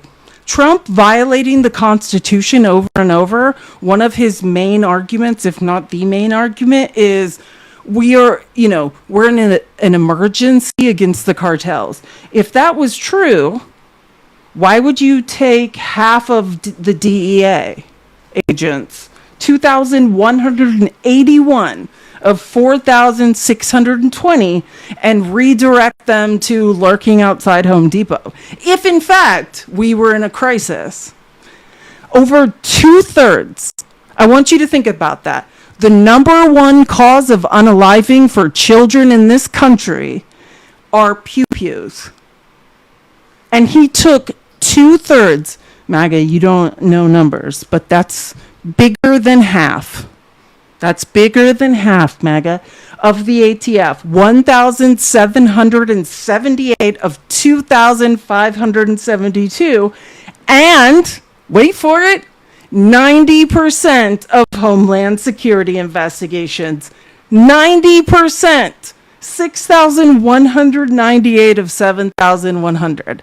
I know, it's hard. You guys have stayed here, and I know you hate numbers. I know. We've reached our point of being able to listen, and I will not do any more, I promise. But I really need you to know. And let me just go back in case anyone wants to screenshot it.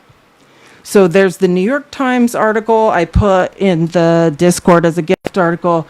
And then this is this is the Cato Institute. They're a far right-wing think tank. And David J. Byer, he's a great person to follow as well, because he kind of just puts stats and things and makes it easier to listen to. But you can also, 10 of 10 recommend following the Cato Institute. It's kind of let me know. That's what I'm saying. Numbers don't lie. Like, whether I go to a far right think tank or a far left, numbers tell the same story if you're not manipulating them and lying. That's my point. If you're not, people lie. Numbers don't lie. So, I mean, I find that horrific. If we're not... So, in order to chase around people that have committed no crimes and we're making our lives better, we have basically sacrificed children in this country. And that's something I'll never be able to get over. But I want to point this out. So these articles, the New York Times article came out today. Not to say somebody is a genius, but everybody should understand. If you are not following on Blue Sky, this is his X account. Aaron Reichlin Melnick is the most brilliant mind in immigration law. And he makes it's not just him spitting out numbers, like follow him. He talks about individual cases. If you want to learn more and learn what to care about and how to find it, please follow Aaron Reichlin Melnick. This man changed my life. So I just want to point out this clip, it is the clip pinned to the top of his X profile. He testifies in front of Congress probably on average 5 to 6 times a year since I think I first figured out who he was in like 2020. He's in front of Congress testifying 5 to 6 times a year. And I will never forget the first time I saw this clip and I played it and everyone's like, you don't know, like, we don't know what's going to happen. So think about this. He gave this testimony under oath in Congress on March 25th, 2025. And now right-wing think tanks are like, oh, breaking news. No, it was not. This guy was literally just like, hey, here's everything that's going on. And nobody noticed. I noticed, Aaron. I noticed, Aaron. You were right the whole time. Thank you, Ange, for the $50 for my new computer. And thanks for the education for the masses. That's amazing. And Laura, I'm so impressed by the amount of prep you do for your show. Fantastic. TikTok, my dog intro. I do a lot of prep, but that's... Hey, if you were raised by a very intelligent narcissist who accepted no errors, and if you did the best you could, you might get one drop of love every single week, then you would end up like me too. Okay, so this is the clip. So now that I showed you those 2 articles, this guy was under oath in Congress in March, like, hey, this is all happening. Chairman Guest, Ranking Member Correa, and distinguished members of the subcommittee. My name is Aaron Reichlin Melnick, and I am Senior Fellow at the American Immigration Council, a nonpartisan nonprofit organization which envisions a nation where immigrants are embraced, American communities are enriched, and justice prevails for all. There is no doubt that President Biden's record at the border was mixed. As we have argued, Biden made measurable progress at restoring the asylum system while failing to lead on a national level to respond to the unprecedented rise in migration. True, the administration eventually settled on a strategy in 2024 that produced results, including a drop in border apprehensions of 80%.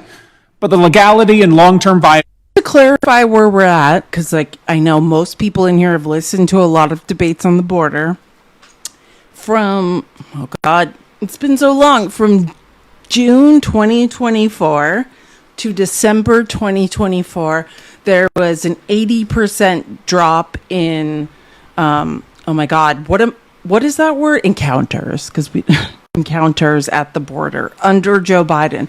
But what he's saying is, and Rollo opened my eyes to this, and what I'm learning, these methods, ruling through executive order and all these things are very questionable, and the human rights aspect of it is the most questionable.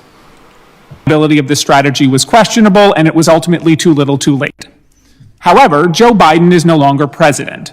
And while President Biden ordered DHS to focus on immigrants who are recent entrants or public safety threats, President Trump is focused on arresting and deporting all removable immigrants, including longtime residents, those with no criminal records, families, children, and undocumented workers.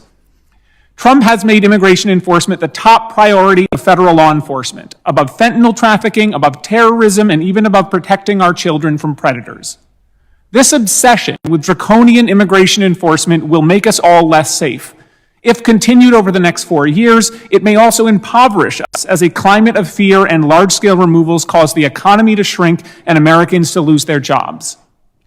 Over the last 2 months, the Trump administration has reassigned thousands of federal law enforcement officers away from their normal duties to instead carry out low-level civil immigration enforcement arrests and prosecutions, including against many people with no criminal record.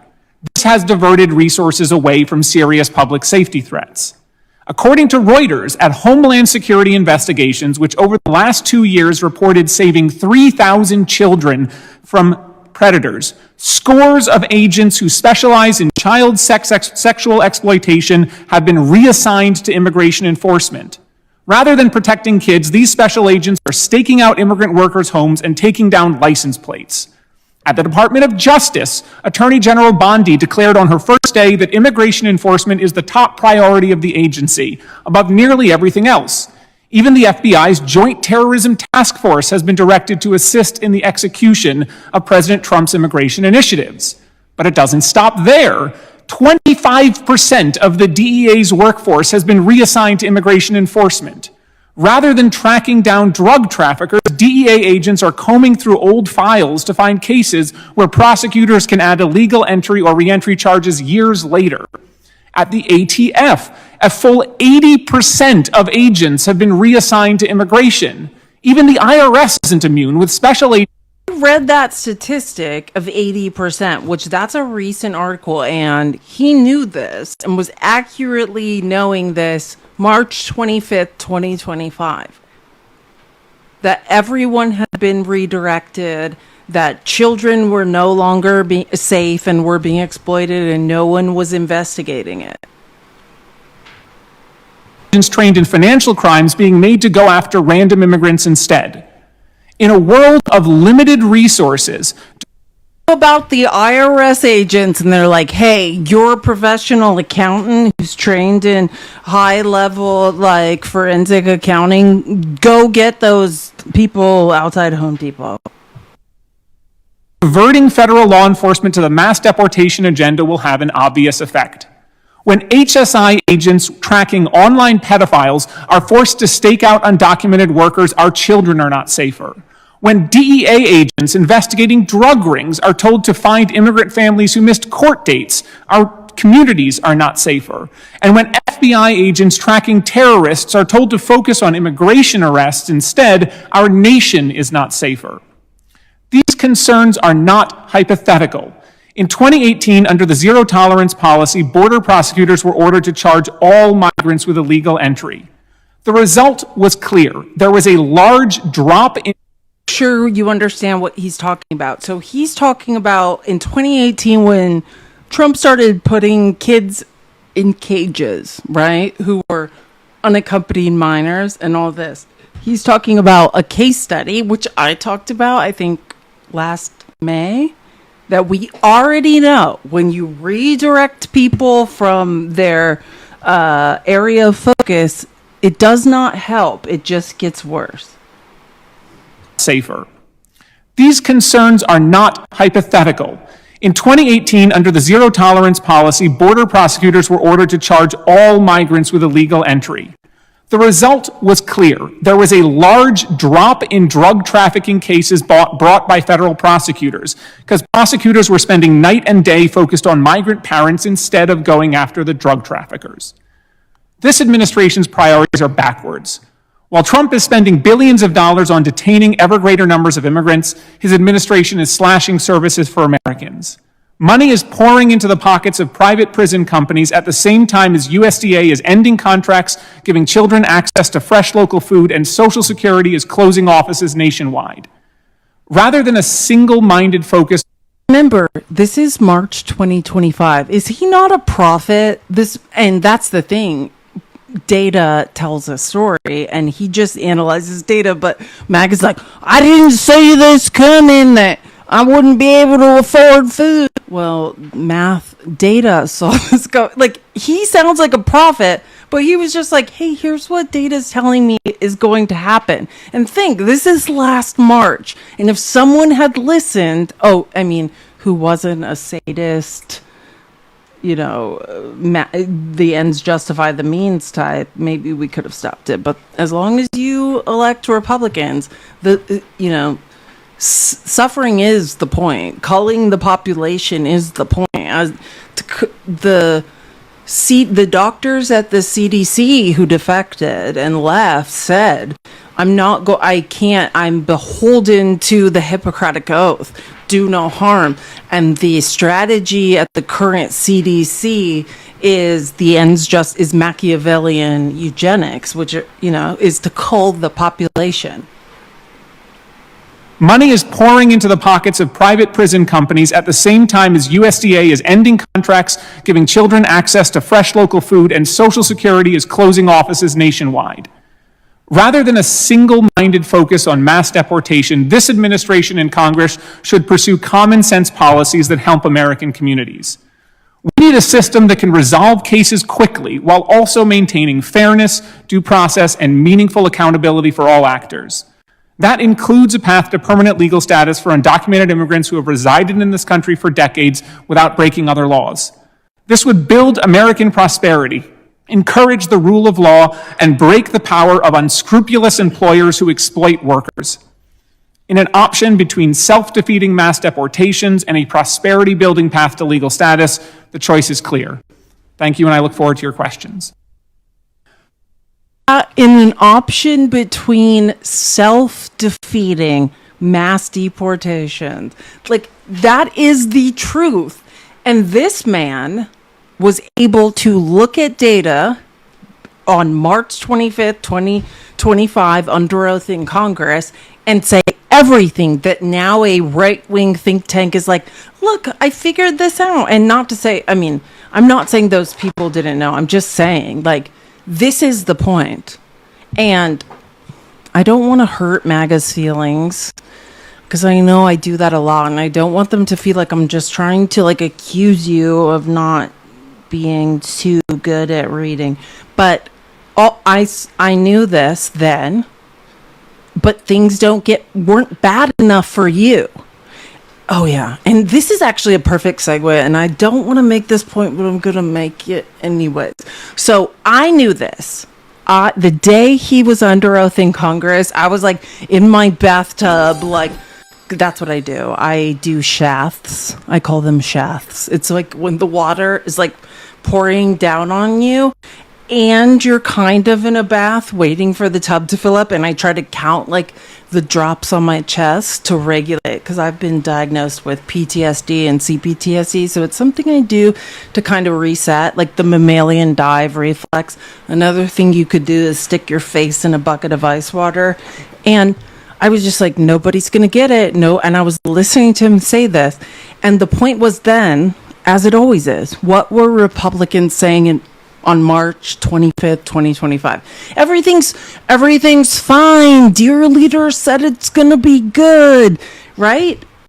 Why can't you guys learn before you learn the hard way? And I'm saying that as someone who has learned the hard way many times in my life.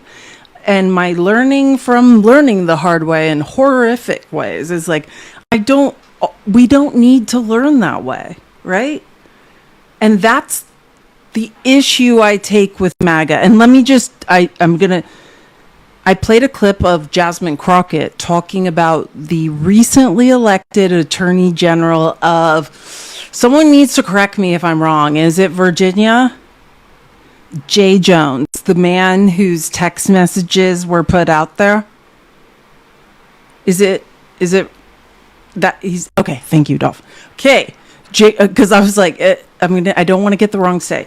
Remember, and I was saying like he was comparing Trump to Pol Pot. Well, I recently was like looking at screenshots of all his text messages, and I think I mentioned it last week as well. And I think the thing people were trying to say was so horrific is that he was saying basically Republicans don't learn until it's personal, and this person in the text message was like, you're implying his children should unalive, and he's like, well, they don't learn until it's personal. Look, March 25th, 2025. He said every single thing. And that New York Times article that's now out, that Cato, the right-wing think tank article, people are talking about today. All of this, we already knew. And apparently, and I want to be clear, I'm not talking about just Republicans. I think it is a general human experience. Until you are miserable, you're like, wait, this sucks. And that is the problem that we have and feel inside minority groups, right? With queer people, with black people, with brown people, is we're like, hey, we're dying here. We're suffering. Nobody cares. With women, hey, we are disproportionately dying of sepsis since you decided to take our rights to health care away. You are having the exact opposite effect. And let me just say, actual math, not weird Republican men's idiotic feeling, shows you're not stopping one AB by limiting women's access to health care. You're not. You're just increasing the maternal mortality rate and the mortality rate among women, period. That's all. You're saving no one and nothing. So keep it up. And you're just increasing the sepsis rate, the maternal mortality rate amongst women. Anyways, sorry. I just get so upset when I think about this. And so I guess my point is, Jay Jones, what he was texting, like that line of logic is absolutely true, in my opinion. Look, this was March 25th, 2025. I played this clip then, and everyone's like, this is bullshit. Like, oh, fear mongering. I remember literally having to sit here. This is recorded somewhere on YouTube. Go find it.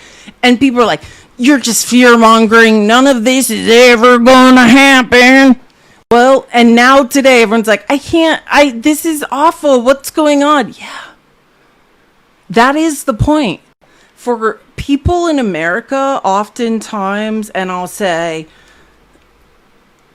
the cross-section of the Republican Party that's uneducated and or in cognitive dissonance and or benefiting off the mega cottage industry, like they learn the hardest way, right? The literal hardest way. And I think this is a good segue to go into Marjorie Taylor Greene, because part of that interview, while Trump is just like tearing into her, people are like, yesterday was a very dark day on X. I actually sent something to the Discord yesterday because I was like, you guys don't understand what is happening right now. Like, Marjorie Taylor Greene might have to go into hiding because Trump is trying to end her life for waking up. You know what I mean? For being like, oh. And one of the things, like, Dana Bash actually asks her, like, okay, so, are you sorry for sending this message of hate? Are you sorry now that you are like, we shouldn't, now that you're experiencing the hate, are you sorry? And she's like, yeah, I am sorry. But that is a perfect example when everyone's like, the Attorney General of Virginia is a monster. No, and let me just say this very clearly. I have endless empathy endless empathy, right?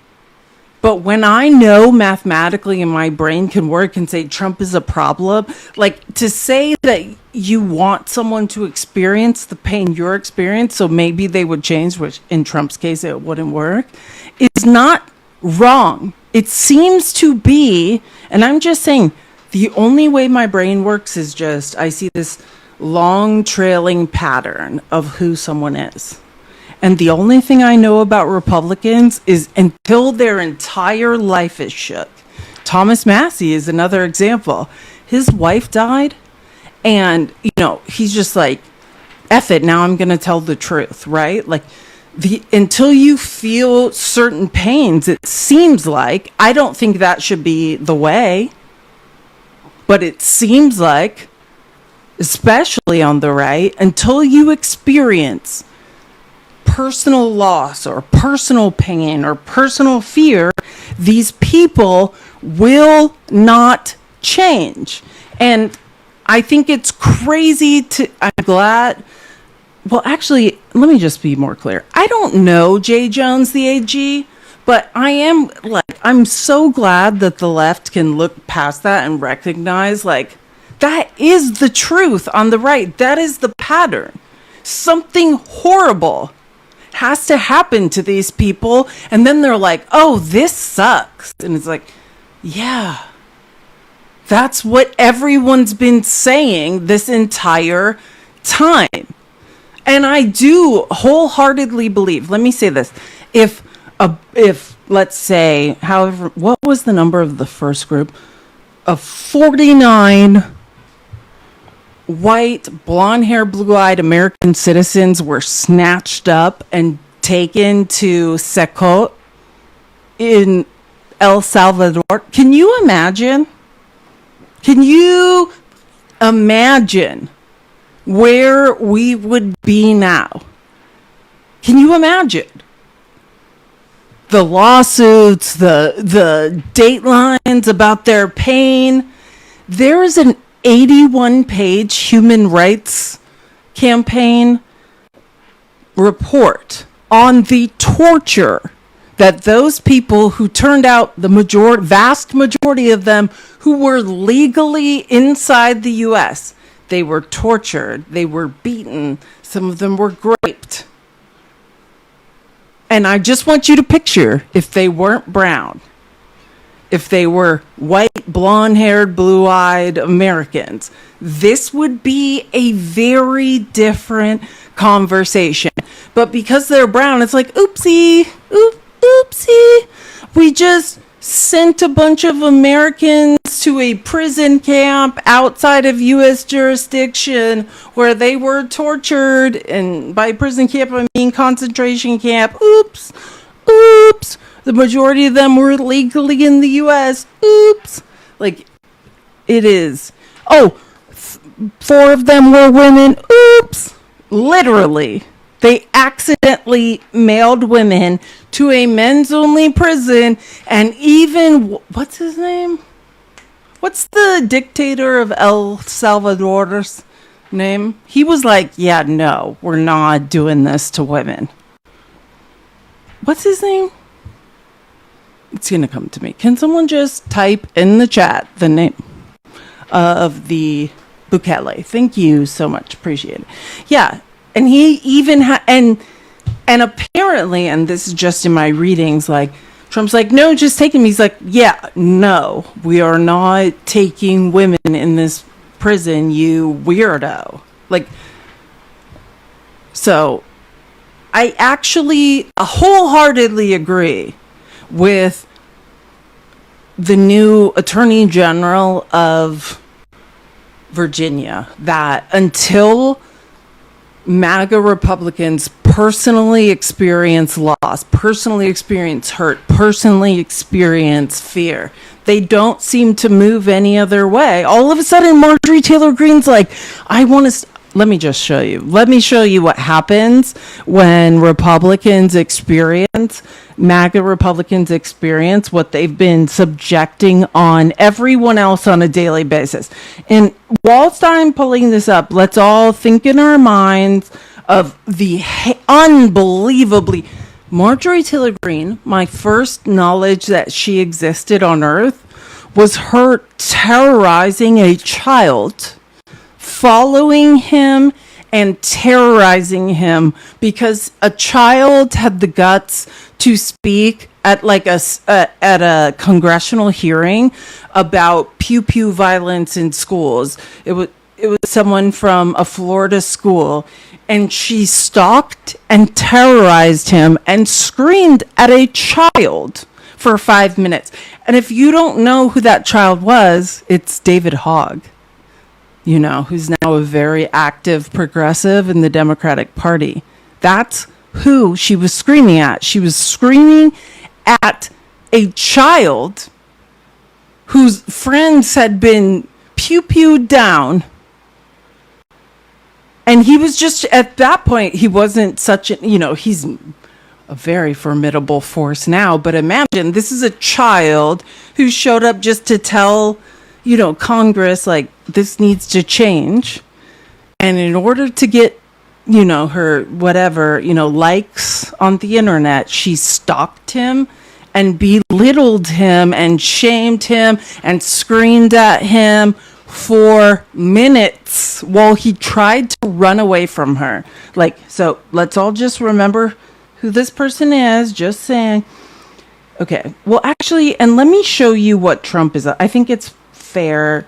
If you're in the Discord, join the Discord, link in bio, because I was posting this stuff last night because Trump went off on Margarine. Oh, your most loyal soldier you're done with? Well, first of all, I guess I'll just say this. Trump, so I guess okay, congratulations, Indiana. You know what I find ironic? Indiana, not the whole state, but one part of Indiana rejects daylight savings just like Arizona does. And I find it so ironic. So Trump wanted to force Indiana to redistrict and gerrymander so he could have more seats. And there's, I guess, a couple of people who have a conscience in the Republican state legislature, and they're like, yeah, no. And Trump was counting on Indiana. And I mean that because I've been following this. Trump thought Indiana's going to do what I say. And apparently, this is exactly what happened during the Find Me Some Votes. He went to Arizona and tried to threaten Rusty Bowers. Don't come for Mormons because Heavenly Father is their real God. They mean it, right? This is what he did in Arizona. He went to the Speaker of the House, Rusty Bowers, was like, find me these votes. And Rusty's like, find me some evidence that anything you're saying is true. I read this indictment on this live member, and Rudy Giuliani's shows up to the meeting greasy and sweating, and Rusty Bowers is like, where's the evidence? And he's like, I left it in my hotel room. He's like, your hotel room is 5 feet away, go get it. And they never did. So apparently Indiana has a few Republicans who know the difference between right and wrong, and Trump is furious. Very disappointed in Indiana State Senate Republicans led by Rhino, Rod Bray, and Greg Good for not wanting to redistrict their state, allowing the United States Congress to perhaps gain 2 more Republican seats. Oh, the Democrats have done redistricting for years. Absolutely not. That's a lie. What Trump is doing outside of a census year, I didn't know it wasn't illegal, but I guess because of John Roberts and the Roberts Supreme Court, a president can just commit as many crimes as he wants within reason, and that's fine. What are you talking about? Anyways, the Democrats have done redistricting for years. No, they haven't. And as a matter of fact, I invite anybody who would like to take up that debate to look up how many times the conservative Supreme Court have struck down unbiased redistricting maps in the South that would give 1 more seat to a black district. Like, are you okay? I mean, of course he's not okay, and he also can't read, so he doesn't know. Because of these two politically correct gentlemen, if politically correct means they are not criminals, then I guess that it, like, can you imagine? Trump is now like, these two non-criminals need to go. Why aren't they folding like lawn chairs? And a few others, they could be depriving Republican majority in the House. A very big deal. California is trying to pick up 5 seats, and no one is complaining about that. It's weak Republicans that cause our country such problems. It's why we have crazy policies and ideas that are so bad for America. Is that why? Is that why we have them? I think it might not be why. Also, a friend of mine, Governor Mike Braun, perhaps is not working the way he should to get necessary votes. He means blackmail, threaten, you know what I mean? Leverage. I guess he's not operating like a low-level mob boss from Queens. Considering that, Mike wouldn't be governor without me. Not even close. Is disappointing.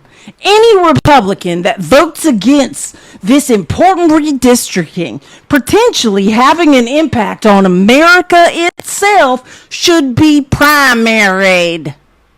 Indiana is a state. Yes, thank you, weirdo. Thank you for correctly identifying that. With strong, smart, and patriotic people, they want us to see our country win and want to make America great again. Senators Bray, Good, and the others to be released to the public later this afternoon. Do you know? Do you understand? He's threatening people and saying, anybody who actually has a sense of ethics and right or wrong, I'm going to release your name so you'll be stalked, harassed, doxxed within an inch of your life. And MAGA's like, yeah, that makes sense. Like, this is horrific. They want to see our country win and to make America great again. Senators Bray, Good, and the others to be released to the public later this afternoon should do their job and do it now. If not, let's get them out of office. He's literally saying if these people aren't willing to commit a crime and have any sense of ethics, that we have to get rid of them. Can you imagine? Like, what the kind of world are we living in? Now, let me get to the Marjorie Taylor Greene stuff, because I'll get to that later. That's actually escalated since then. Marjorie Taylor Greene is a disgrace to our great Republican Party. This is last night, and I sent this to the Discord, because I was like, when I started to see all the threats that were like building up on X, I was like, this is insane. I am withdrawing my endorsement of Congresswoman Marjorie Taylor Greene of the great state of Georgia over the past few weeks, despite my creating record achievements for our country. None of those have happened, including a total and complete victory on the shutdown. I can't imagine telling lies like this. Closed borders, another lie. Low taxes for billionaires. No men in women's sports or transgender for everyone. Ending DEIs. None of these things are factually correct. Stopping Biden's record-setting inflation. Again, you started managing the pandemic, mismanaged the economy, and this is I'm on my last nerve with MAGA who can't count to find to get out of a paper bag. Trump did nothing. Biden recovered from a pandemic. Trump has made our country exponentially worse because he's a grifter who's stealing from us and giving tax breaks to billionaires. Do you understand the difference between a worldwide unavoidable pandemic and grifty grifterton stealing. This man was not worth $1 billion before he went into the White House, because some of us can count. He was worth hundreds of millions of dollars, cash poor, property rich. His net worth is now over $3 billion. This man is a grifter, and I want MAGA, just close your eyes for a second because your brains don't work so good, and picture if this was Joe Biden, or worse, Barack Obama. If Barack Obama had $100 million and then 8 months into his first term had $3 billion, what would you all be up to? What would you be saying? Not what you're saying now, is my guess. You guys are giant hypocrites who can't read and can't count. Anyways, I'm withdrawing my support and endorsement of Congresswoman Marjorie Taylor Greene of the great state of Georgia over the past few weeks, despite my creating record achievements for our country, a total and complete victory on the shutdown, blah, blah, closed borders, low taxes, no... Anyways... Biggest regulation cuts in history. Stopping 8 wars. Not one of these things is accurate. Rebuilding our military. Being respected by every country in the world. MAGA, you guys don't know how to use your own supercomputer, which is your phone. But if you ever figure out what a VPN is, I highly, highly recommend you to use it to really find out what the rest of the world thinks of Trump. And you all. I do think you guys should figure that out because you're going to love it. As opposed to being the laughingstock that we were just 12 months ago, said nobody but this delusional man. Having trillions of dollars, we don't, invested in the USA. I've already debunked that. That's all a lie. And having created the hottest country anywhere in the world from being a dead country just 12 months ago, and so much more.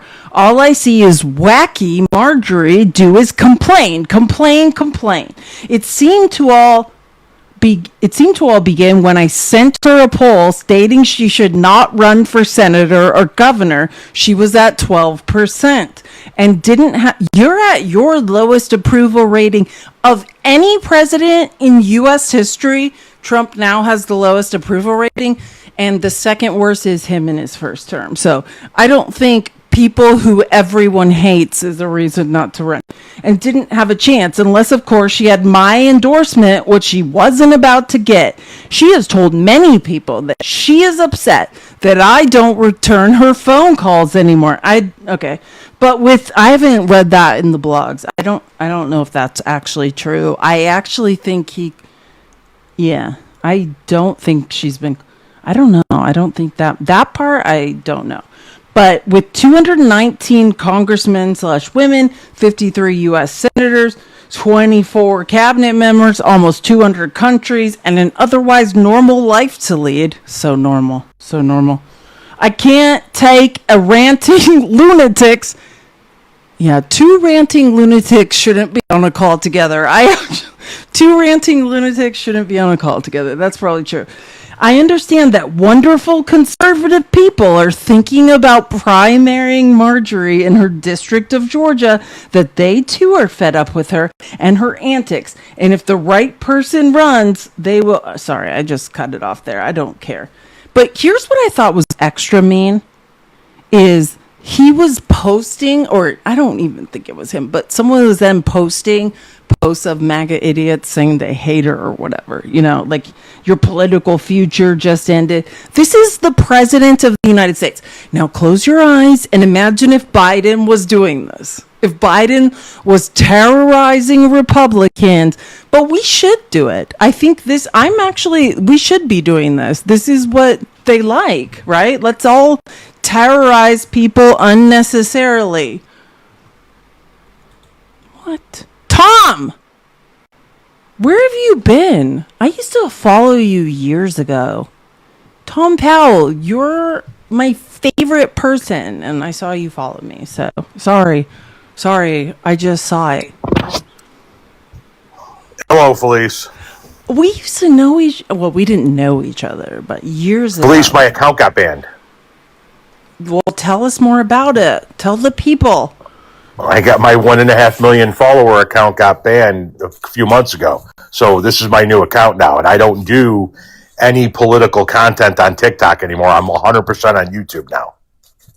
Yeah, because it's just a nightmare. Tom Powell, I love everyone. Follow Tom right now, and can we all put this in Discords and let's send this out across the network outside of TikTok of people who live stream. Yeah. I'm up to 318,000 subscribers on YouTube, and they're literally paying all the bills right now. We're the family surviving off the money that we're making on YouTube. So when TikTok banned my account, I said, you guys obviously don't want my views. So I just moved it all over there. How long ago, like when did this happen? End of August. I was going into a mental breakdown because Trump's a liar. So I'm so sorry I didn't know. And we will all promote. Can everyone put this in Pickle's Discord and Steve's Discord? Let's get everyone follow him. You can click on his name now, follow this account. And what's your name on YouTube? And I'll pin it. Tom Powell Jr. So, okay. Just Tom Powell Jr. You didn't have to compete for that name, or did you buy it? No, it was there. Lucky you. I've had that account since 2014. 2 L's, right? Yeah. Okay, sorry. I'm just gonna pin it right now so everyone can. Oh wait, I have a guest. Can someone pin Dolphin? Can you pin my comment? Because when people are guesting, I can't pin it. And I do a live over on YouTube every Tuesday night at 7:00 on Central. Tuesday night, 7 Central on YouTube. And that's why, let me say something. That's the best thing about subscribing, which it's free to subscribe. That's like following on TikTok. And the best thing is you get like updates. The minute someone goes live, you get updates that they're going live, which I love. It's even better than TikTok. And so since the end of August, I've been slowly but surely piecing together, all the different people that I've been following or I've been mutuals with one by one, day by day. And I saw you were live, so I immediately went and followed you and sent you a message right now. And then you invited me to come in. So glad I got you back. Thank you very much for giving me a minute to come up and say hi, everybody. But yeah, that's where I've been. I still do non-political stuff on TikTok, but I won't do any political stuff here anymore. So your account that was here, it's not been recovered and you've heard nothing about it? I've exhausted all 3 of my appeal attempts, and they said they will not give it, my big one, the 1.5 million, they will not give it back. That is horrific and wrong. And I do think we have a high percentage of very intelligent people. Like, there has got to be a way that that's not the case. I come from the social media tech industry, and you are a decent person who is constantly just doing the right thing. So it is unbelievable to me. Well, no, that's a fact. This is not me fluffing you. Like, you're a decent person reporting on the news. You were literally my inspiration for starting to talk about politics. So I find it absolutely abhorrent that that's the case. So if anyone has contacts with TikTok or account managers, let's try to reach out for Tom. I have a TikTok account manager, and I'll ask. Yeah, look, everyone feels that way, and everyone's. Well, I appreciate it. I do appreciate it, Felice. You're the best. Don't change for anyone. And if you ever want me to hang out with you on your live, fight the good fight in Illinois. Come over and see me on YouTube every now and again, though. You're from Illinois, though, right?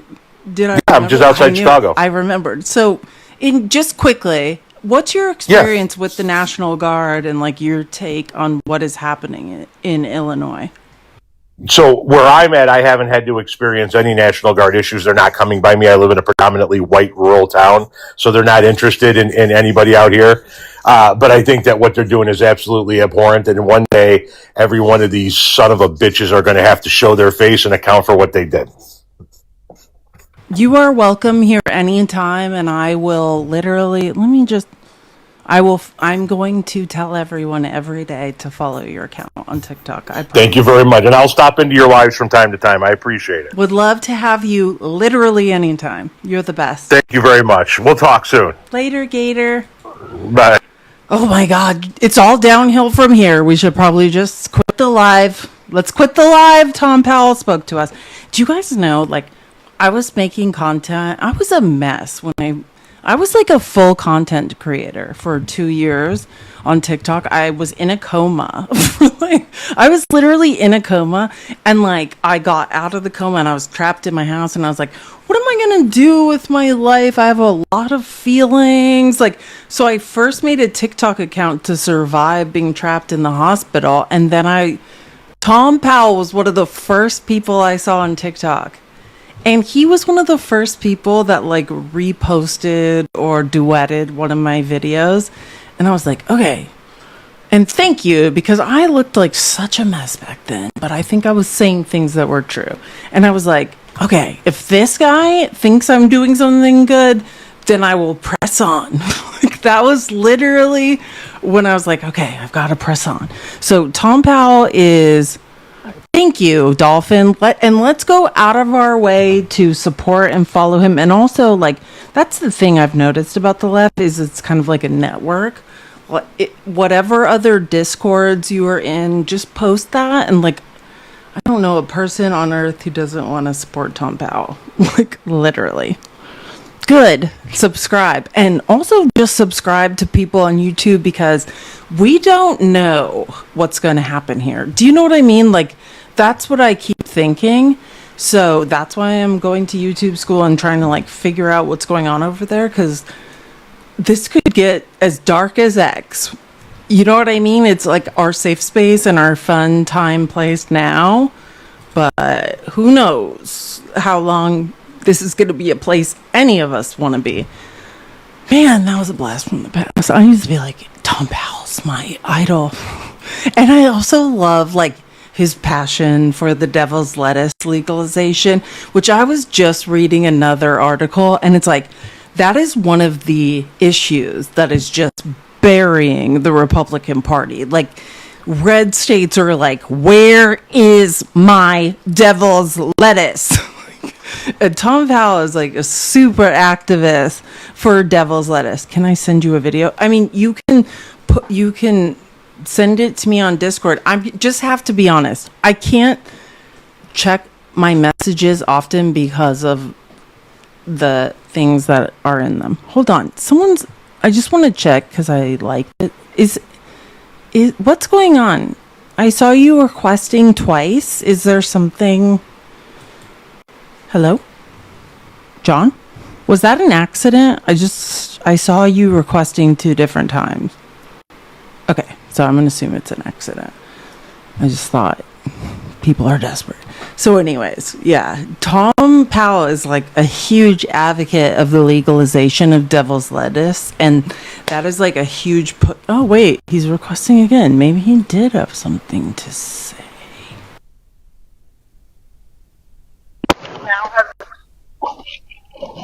Hello? Can you hear me? Yes. Hey, okay. That's so strange. Yeah, I was in my car and I stepped out. I just wanted to call and say thank you. I have YouTube going. I just wanted to call and say thank you for your stance on Jay Jones. I am a Virginia voter. I live outside of Richmond, Virginia, and have worked for the Chesterfield County Democratic Committee and worked very hard to get Abigail Spanberger elected. And I've kind of had it with the purity tests that, you know, we have to have these perfect candidates, and if they say something like, you know, we got to take them off the ticket. Most people are not for keeping him on there. I'm like, we have to. Like, wait, we just don't you're have saying Democrats you worked with wanted to take him off the ticket? Actually, no, the Chesterfield Democrats did not want to, but people on TikTok, like other liberal creators, were saying, no, I would not have voted for Jay Jones. That's crazy. These are creators that you're familiar with. And I'm like, what are trust you? me, if I could spend 10 hours telling stories about creators everyone loves that would make them no longer follow them. So I understand what you're saying. I worked my ass off, and there's like 4 weeks left, and you want to get rid of the Attorney General nominee because he pointed out that these folks are they only accept The one thing only when way get they hurt. move off of a point is when they are personally affected. This is what Yep. Marjorie Taylor Greene, and I can't wait to. I'm going to play the interview now where she's like, I'm so sorry. I've changed my mind. We all need to be nice. Yeah. Nobody has ever spewed more hate, more lies, Yep. more vitriol, more racism, more Yeah. horrific shit in the world than this woman. She's like, wait, it doesn't feel good when it happens to me. So exactly right, and I just wanted to come on here and personally give you a shout out because you're the only person that has taken this stance on Jay Jones, and I will say that the Democratic Party in Chesterfield, they share the same viewpoint as you and I. So at least And there's Jasmine some Crockett. Democratic What committees she out didn't there. say is Yep. she didn't take it as far as I took it, but she just was like, Yeah. I'm glad people see through the bullshit and elected the right Exactly. person. And Exactly. Well, I'll let you go. Thanks for having me. our on. savior, our Lord and Savior, Jasmine Crockett, will always influence my decisions. Praise the Lord. Thank you so much for coming up, and come back more. Like, please do. You sound very informed, and I would love to have your commentary more often. Message me, and maybe we can work something out. Later. Oh, I think he's gone. I don't know what's happening. There was a lot of silence, so awkward silence is like where I want to crawl out of things. Can I just say something? And I want to be clear. I feel like I should just say this now. If you look at my text messages, I've wished death on a lot of people. It depends on my mood. Like, I'm like, can this be over? Everything would be so much easier if, like, Trump was no longer here. Like, think about all your text messages to a person. I mean, I don't usually bring that to kids, but, like, the point is, and drill it home, the only time Republicans learn a lesson is once it affects them, in my experience. You know what I'm saying? And let me just be clear. I actually understand that line of logic because, like, in my personal life, that's who I am. I'm like, I have to touch fire and get burned before I'm like, oh, this relationship is dangerous and it needs to end. So I totally understand, like, I need to personally have my hand burned before I go up off of it. But when it comes to, like, my beliefs in politics, I think that we should be data driven and fact minded, and we should use algorithms and data to predict. And that was my point of this whole thing. So it's good to hear from John, because that was my point. In March 2025, Aaron Reichlin Melnick, brilliant immigration lawyer, was testifying under oath in front of Congress and saying, yeehaw, thank you for the hat. Thank you for the hat. Was testifying in front of Congress and saying, this is what's going to happen. 25,000, and what we now know to the actual number, I believe, being 42,000 people, federal agents will be sorry, I said that wrong. Federal and local agents from the IRS, the ATF, all sorts of places are going to be redirected to focus on lurking outside of Home Depots. And he said this 5 minutes in his opening statement, and everyone's like, oh, he's fear-mongering. No. Anything he originally said, it is worse now, right? So that's my point. The only time Republican people learn, and let me draw this line of logic out, and I think people won't want to hear this, but I think progressives like Jamie Raskin, AOC, etc., are trying to prevent tragedy, right? Because They are highly educated people who understand the suffering coming, as is Aaron Reichlin Melnick. And then there are this other camp of people, and I don't want to say this, but I'm going to, apparently Tim Kaine's in it, but like the Chuck Schumers, John Fetterman is an idiot who needs to get out. He's not included in anything I'm talking about, but you know what I mean? There are these old school people who Chuck Schumer leads, who have this belief where there's like, that's the belief. Until they hurt, they won't know. Do you understand what I'm saying? That is what I believe is happening in ending the shutdown and let it all burn. There is a group of people in the Senate, old timers, who are like, the only way they learn is to feel it. And is that wrong? Actually, no. Because I've never seen people in America, unless you can do math and read, that's a different class of people, who move off an idiotic idea unless they feel it personally. And that's, if you asked me, and I didn't want to say this because everyone was so emotionally charged in the beginning, what I think those 8 senators are really, like, that is Chuck Schumer. That's old school politics. People need to suffer. You got to let them suffer, and you've got to let the Republican Party hang themselves.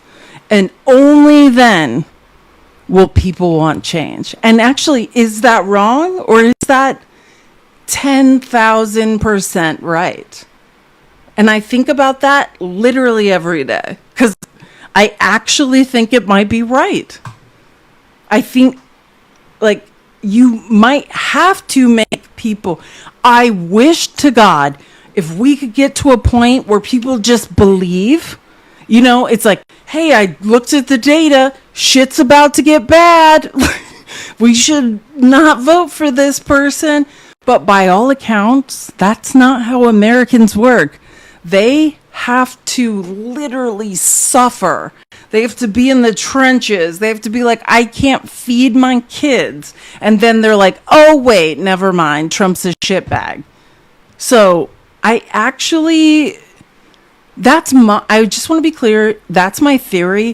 But my theory is I almost have a photographic memory, and I've seen this happen many times. Old school Senate is like, let the Republicans take health care from everyone in America, and then we will wait it out and until everyone's like, I'm so angry, and then we'll offer a solution, right? And like, that is how the government operated. Like, give them the rope to hang themselves, and then when everyone is miserable, starving, can't get antibiotics, we will solve the problem. And I want that to not be the answer, but I think there's some truth in America that before it is you ignore the problem.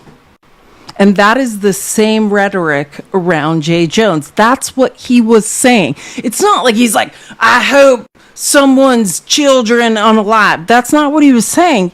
He was saying, comparing, I actually don't even remember, some, like maybe the House Speaker, or someone in government, to Pol Pot or to Mustache Man, and saying the only time people on the far right learn is when it directly affects them. That's what he was saying. And I would say every data point I have in my brain, and I'm going to let's start with margarine, that's absolutely accurate. Look, if you want to look up all, Jesus Christ. Hold on. Let's go to Margarine's interview, because that's my favorite part. Not favorite part, actually. Actually, no. I'm so sorry. We're going to do that after. But I did do all of this on how racists are wrong and undocumented immigration actually has boosted housing, and now as a result our lives are worse. Can I just show you, like, can I put the cherry on top of that? That's the cherry. But trust me, you know Harry Enton, I'm obsessed with the way he manipulates money. I mean, money, what? Numbers to tell a story. Let me just tell you, this is the point I'm making. You think terrorizing the Hispanic community and locking up innocent 72% of the people you found were just relatives of people who are driving revenue, driving population growth, the largest cross-section, and I mean largest by a lot, of population growth in this country are Hispanics. And this is what I was telling you were going to happen. This is Harry Enton taking us on a mathematical journey. Again, MAGA, these aren't feelings. This is math. Yeah, what are we seeing? You know, one of the big shifts in 2024 from 2020 was that shift towards Donald Trump, right? Immigration played a key role in that. I want to start off with Latinos on Trump and immigration. You know, back a year ago, what did we see on the issue of immigration? Latino voters trusted Kamala Harris more than Donald Trump, but by just 2 points. 1, 2. Look now at Donald Trump's net approval rating on immigration among Latinos. He is 38 points underwater. That is a 36-point shift, essentially, from where we were a year ago on immigration. Kamala Harris and Donald Trump are basically tied on the issue of immigration, and now on the issue of immigration, Latinos despise, hate Donald Trump. 38 points underwater. In their mind, he is doing something absolutely wrong when it comes to immigration. What about the Latino vote overall? What about the Latino vote overall? All right, how do Latinos feel about Donald Trump overall? Let's take a look here. This, I think, sort of gives the game away. Goodness. Yeah, oh my goodness. I mean, that is the phrase of the day. Trump's net approval rating among Latinos. In early February, again, he was just 2 points underwater. Look at where he is now. Late October, minus 34 points, 34 points underwater, a shift of 32 points over the course of this year. I should point out this is the CBS News YouGov poll. I was looking at the average of polls. I was looking at our own poll. Very similar shift. 20, 25, 30-point shifts on the net approval rating away from Donald Trump among Latinos overall. Again, whatever Donald Trump is doing in office, in the minds of Latinos, it is not working. They have turned against him in. What could that be? I can't think. Why? Such ungrateful Hispanics who voted for Trump now turning against him. Why? He's created such a safe and loving environment for them and all of their extended family. I can't imagine a world. And let me just remind everyone, and MAGA, this is another math lesson for you of statistics. We are talking about people who voted for Trump now leaving to go to the left. Those are the most valuable voters because it's -1 for MAGA, +1 for the left. That's 2 points versus 1 versus recruiting a new voter. Massive, massive numbers. I was in New Jersey a couple weeks ago on election night there. People were watching certain counties with high Latino populations very closely. What did we learn? Yeah, what did we learn from the 2025 elections? I took the highest Latino percentage area in both New Jersey and Virginia. New Jersey, it was Union City. Look at this, 2024 president, 2025 governorship. There was a 52. I'm laughing because you never see any numbers like this. A 52-point shift towards Mikey Sherrill from how Kamala Harris did on the margin. Mikey. Say this because do you remember the data I was analyzing the day after this? This is the actual data. 52-point shift. Yeah, keep redistricting based on Hispanic population. They learned their lesson, weirdo. Like, they hate your ass. Like, it's so fascinating to me how Republicans, like, just in the name of, like, I'm so insecure. I just hate brown people. Like, just because you can't, and I mean it, it is insecurity, the deep-seated insecurity. You definitely don't own this land. I mean, you stole it. My father is from the Yaqui tribe. That's a Mexican indigenous tribe. His mother the Yaqui Pascua Reservation in Arizona. His father was black.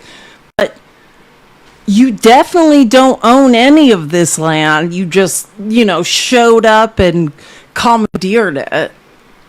And then on top of that, you just are like, hey, let's sell these people a story. And then immediately, not like a couple years later or 10 years later, let's immediately start disappearing and getting rid of them. Are you what the? This is my problem with Republicans. And let me be clear, MAGA Republican white men led by, what's that guy's name? Stephen Miller.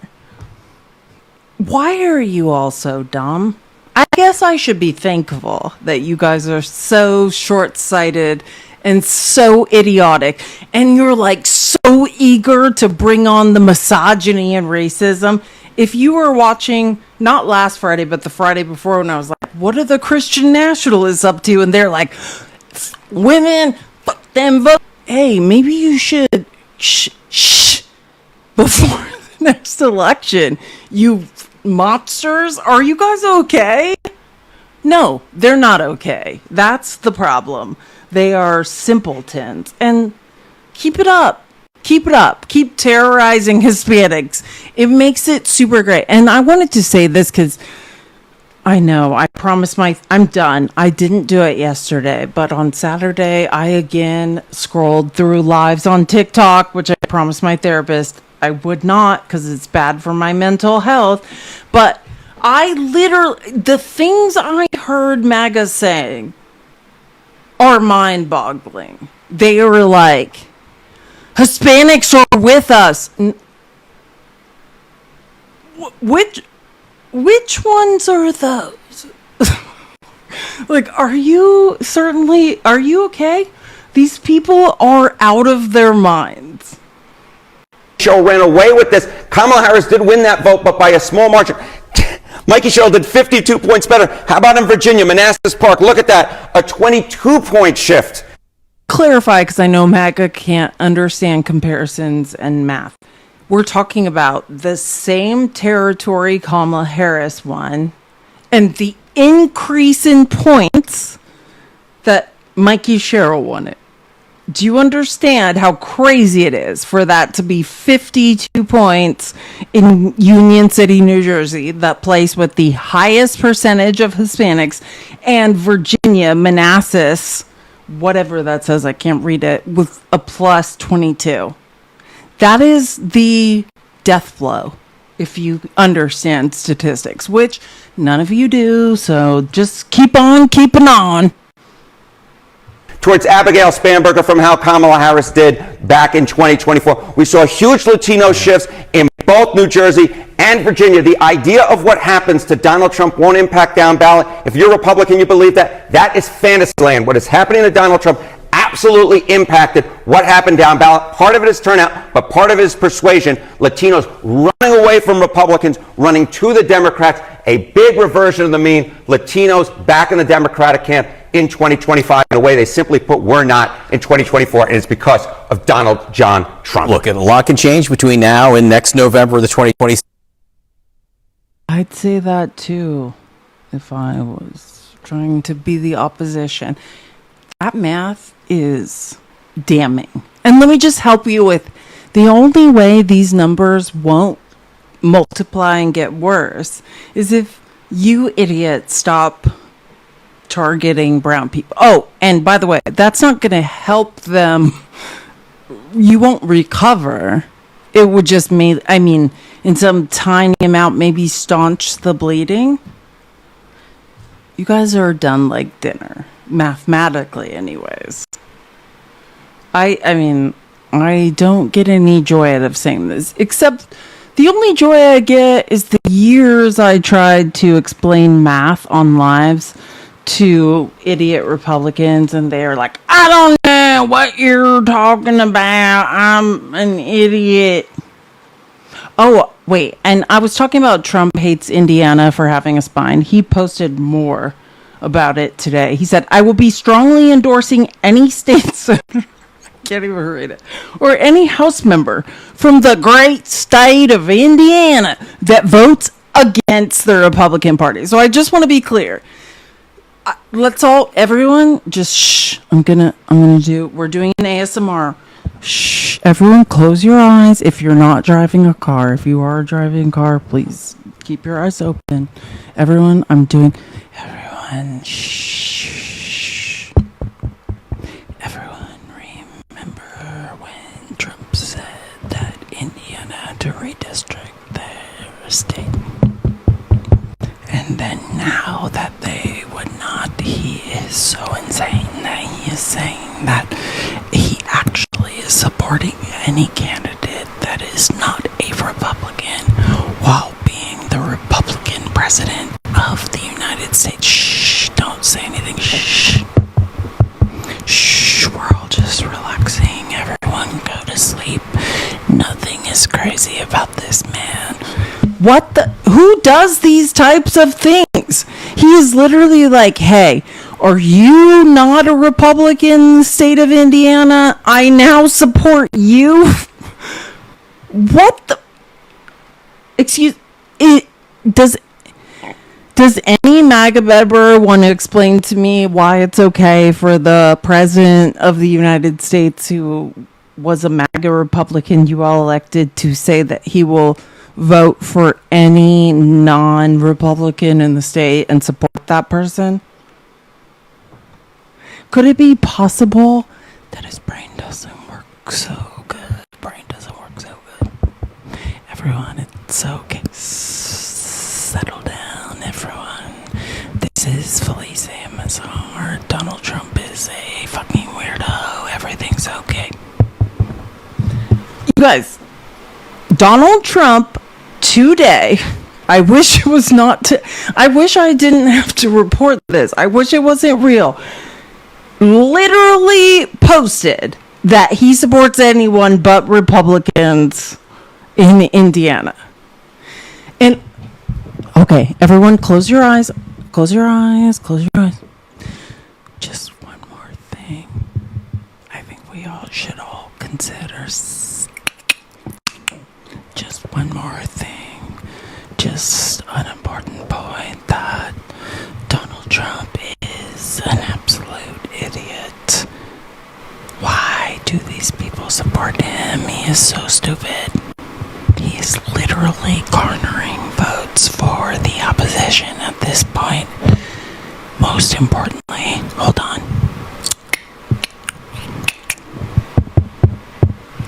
Remember when Donald Trump tried to undermine Joe Biden?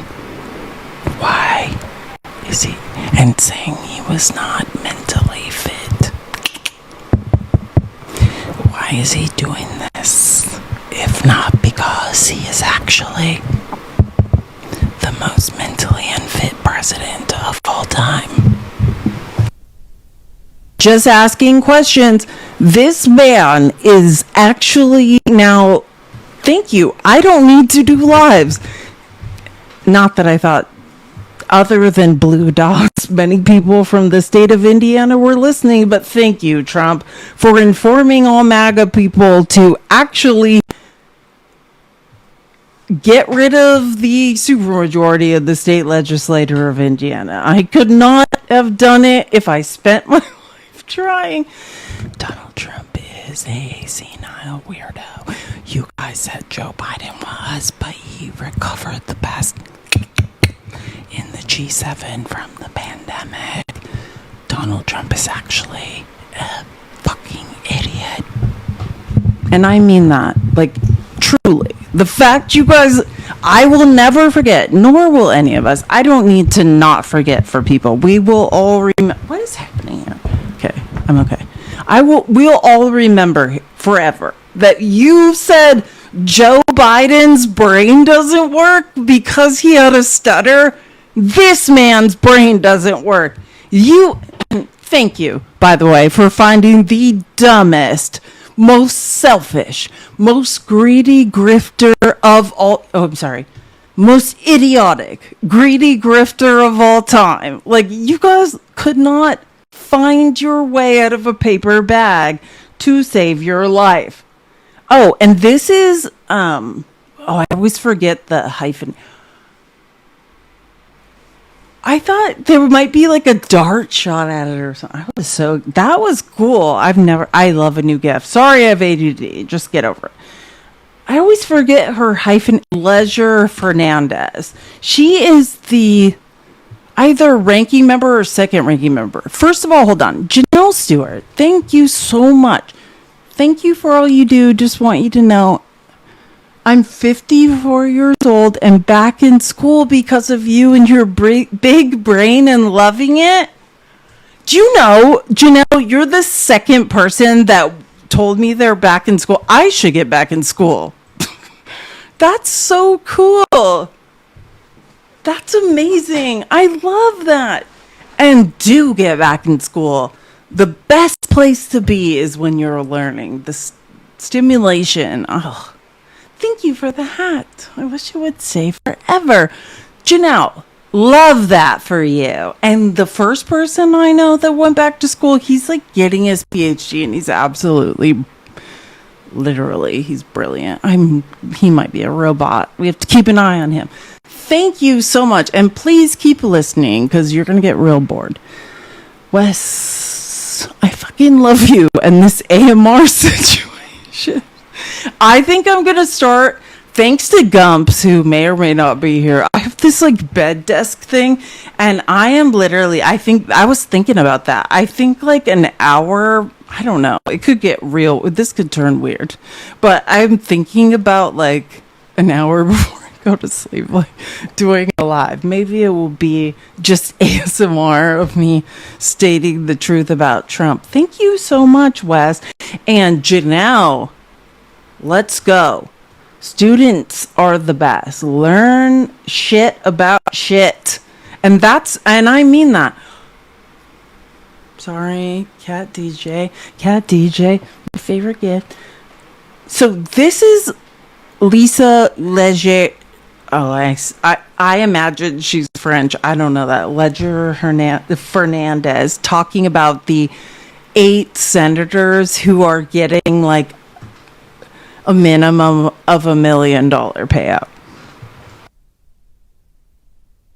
And we need to remember who these Republicans are, like who are going to get their automatic millions or 2 millions. Marsha Blackburn, Bill Haggerty, both from Tennessee, Lindsey Graham, he's already getting in line, Josh Hawley, Dan Sullivan, Tommy Tuberville, Ron Johnson, and Cynthia Loomis. Let's call them out by their names. We keep saying 8 Republicans, 9 Republicans, and there may be more. No other American would receive a payout because your phone records, and it wasn't a wiretap, it wasn't the content of phone, these were people related to an investigation. A judge and a jury authorized looking at the phone records, like who was calling who, right? That's all it was. And we're going to give you $1 million because you were. And again, can I say it slower for the people in the back who can't read and believe what idiots say? It was a grand jury and a judge, and an order from that grand jury and judge that didn't didn't tap anyone's phones, but just said, here's a record of calls. That's it. And they should get $1 million because of nothing, because they're already insider trading and profiting off things. Marsha broke down Barbie like loser. I used to think Margarine was broke down Marsha Blackburn, but no, Marsha Blackburn is the worst. Tennessee, both of your senators, think about this. If you were in the state of Tennessee, both, and by the way, thank you for that.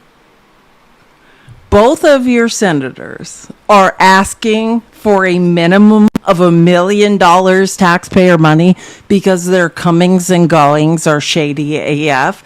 And a grand jury, based on evidence they were presented inside that grand jury, were shown evidence that made them subpoena your phone records, and you're asking us what's wrong?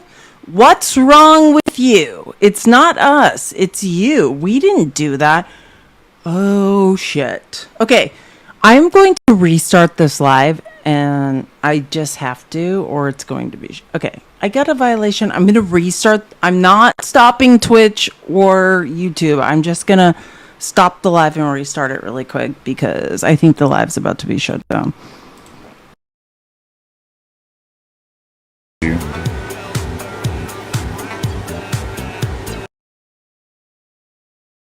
Beam.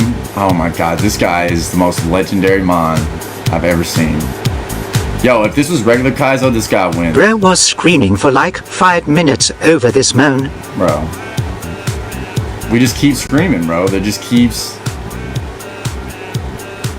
Oh. Scary.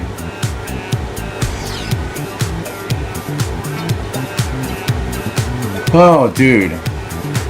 Insane. Yo, if you're new here, drop a follow. We play Naddex Kaizo. I can't believe it made Kaizo. it past Mount Moon. We play Ultramax. We play Emerald Kaizo. We're gonna play Emerald Naddex Kaizo too. Alright. I went back to heal. I know Trev's always like it's pointless to do, but just to save my own brain. Dude, this guy is nuts.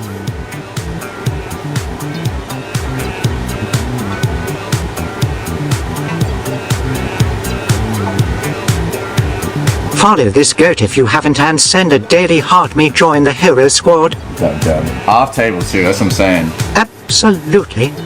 Most cracked mon off table I've ever seen, arguably. Given the spread and everything else. Yo, W10. WTK. Given the spread and like what we're seeing on this thing. Ball choice too. Yeah, ball choice too, that's what I'm saying. The game finally gave us something. The defense is the only thing. The defense is terrifying, but yo.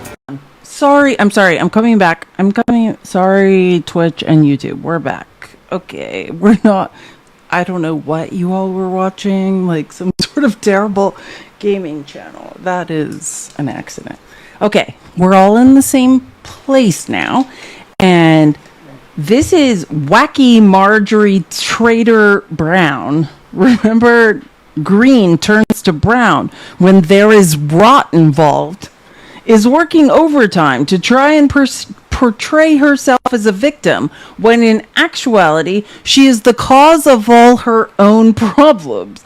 The fact is, nobody cares about this traitor to our country. That is terrifying to even... Oh yeah, and this was... I can even go through the rest. There's like 10 more. This was the one at 9:30 p.m. after I had already told the Discord, and I was like, God, like, I've never seen death threats like this on X. I actually was kind of scared for her. Like, it is violent the way they're coming after her. And after all the violence, then he posted this like a few hours later. He is terrifying when he... But let's play this clip really quick because I thought it was funny. This is Raskin speaking at an event yesterday, and then once we get through this, I will... Wait, hold on. I feel like there was something else. While I'm waiting... Hold on a second. Let me just... I feel like while I'm waiting for people to trickle in... No, I think I got it. Okay, we're good. I have a long list of things in my head I want people to hear. We're almost... Let's tap the screen, share the live. Can everyone share the live with 20 people so we can really get more people? And this... Uh-oh. This is Jamie Raskin. Thank you for the gift. Who may sit on the Supreme Court one day talking about the Democratic Party. And I don't know... Wait, maybe there is... Yeah. Aiton, who clips for Midas Touchprint, that like clipped this, but I don't know where he was. I think it's just a Democratic Party event.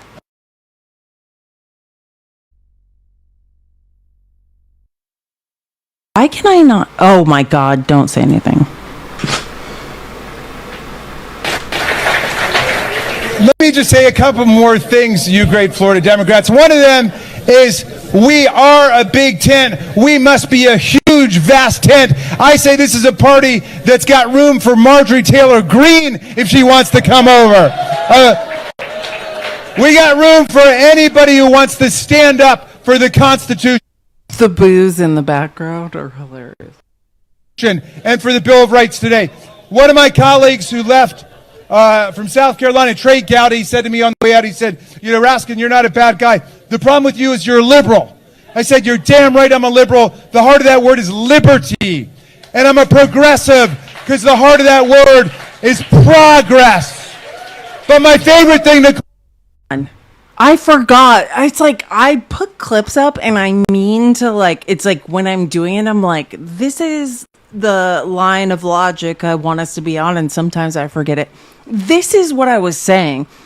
Jamie Raskin is such a beautiful mind, and the way he develops lines of logic. And I will always say, when you give money to random male leftists, make sure they are coming up with lines of logic. Make sure they are challenging you to think about things you've never thought of before. And Jamie Raskin always does. And he is talking about in this clip, we are conservatives.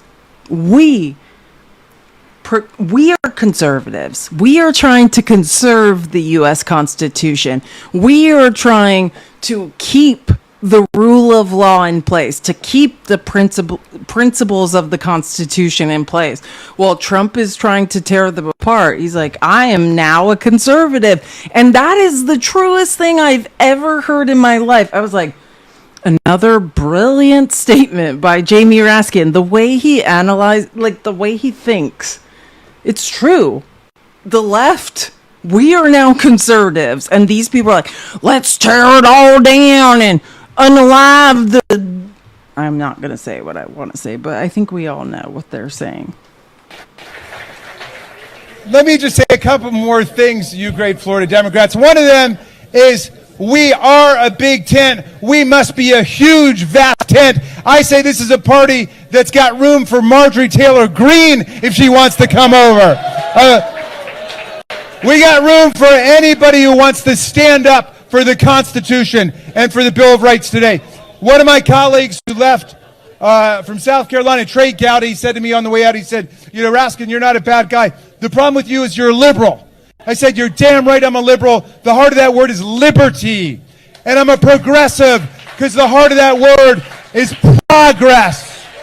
But my favorite thing to call myself today is a conservative because I want to conserve the land, the air, the water, the climate system, the Constitution, the Bill of Rights, Social Security, Medicare, Medicaid, the Affordable Care Act, the Civil Rights Act, the Voting Rights Act, the National Labor Relations Act, the Fair Labor Standards Act, the Voting Rights Act, Clean Air Act, Clean Water Act, everything that party of authoritarians wants to destroy is everything we're going to conserve and defend in America.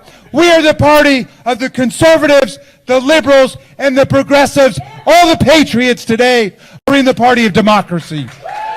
That's who we are. Yes, this should be our campaign. I agree. Someone in the comments said this should be our campaign. Absolutely. And I think I'm going to make that case to anybody that cares. I think that a lot of Democrats are out of sync with the party, but this is an example of someone who's not. We are conservatives. These people are idiots. We are progressives, but we are also conserving any last vestige of loyalty to the actual Constitution of the United States or to preserving the land, the air, the water, the sea. I cannot.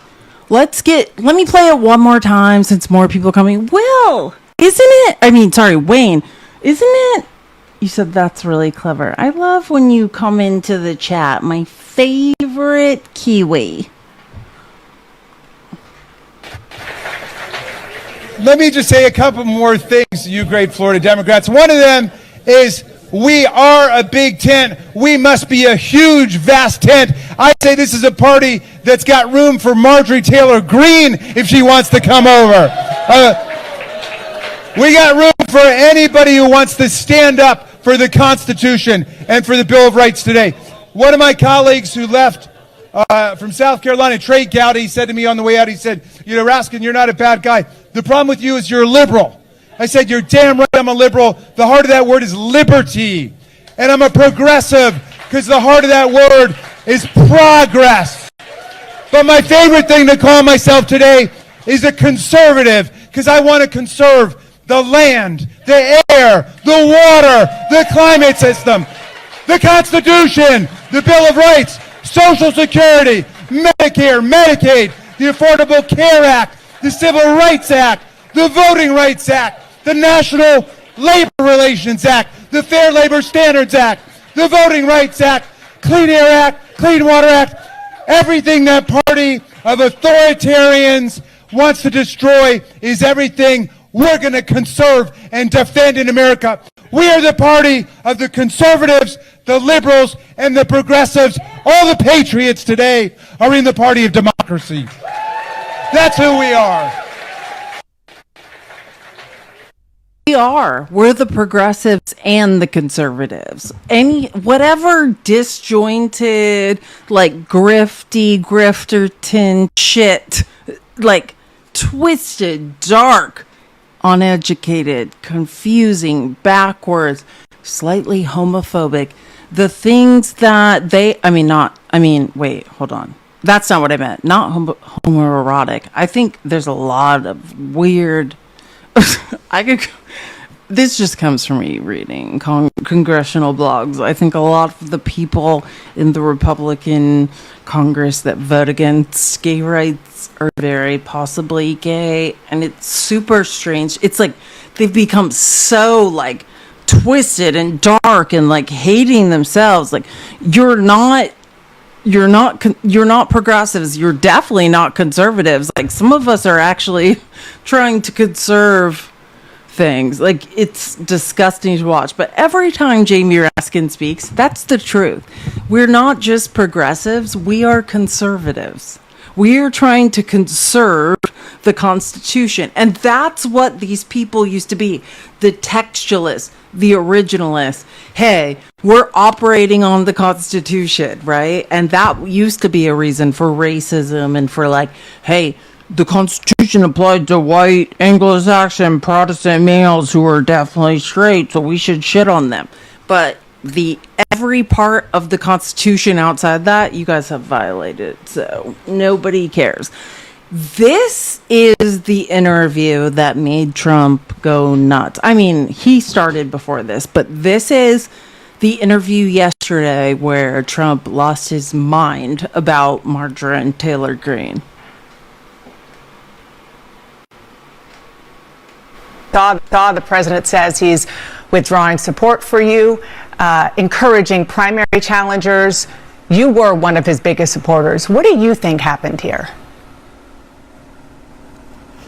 Well, Dana, thank you for having me on, and that is true. I stood with President Trump when virtually no one else did.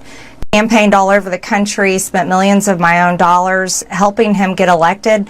And I think that's incredibly important. And I do support him and his administration.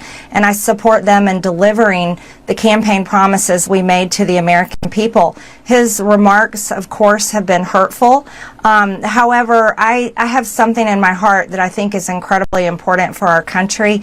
And that is to end the toxic fighting in politics. And this has been going on for years, and it has divided our country, split up friends and families, neighbors, and it's...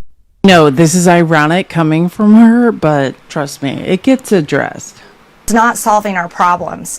The most hurtful thing he said, which is absolutely untrue, is he called me a traitor, and that is so extremely wrong, and those are the types of words used that can radicalize people against me and put my life in danger. What do you think happened? What do you think is the reason for this? Unfortunately, it has all come down to the Epstein files, and that is shocking. And, you know, I stand with these women. I stand with rape victims. I stand with children who are in terrible sex abuse situations, and I stand with survivors of trafficking and those that are trapped in sex trafficking. And I will not apologize for that. I believe the country deserves transparency in these files, and I don't believe that rich, powerful people should be protected if they have done anything wrong. And so I'm standing with the women, and I will continue to do my small part to get the. The president says he's withdrawing support.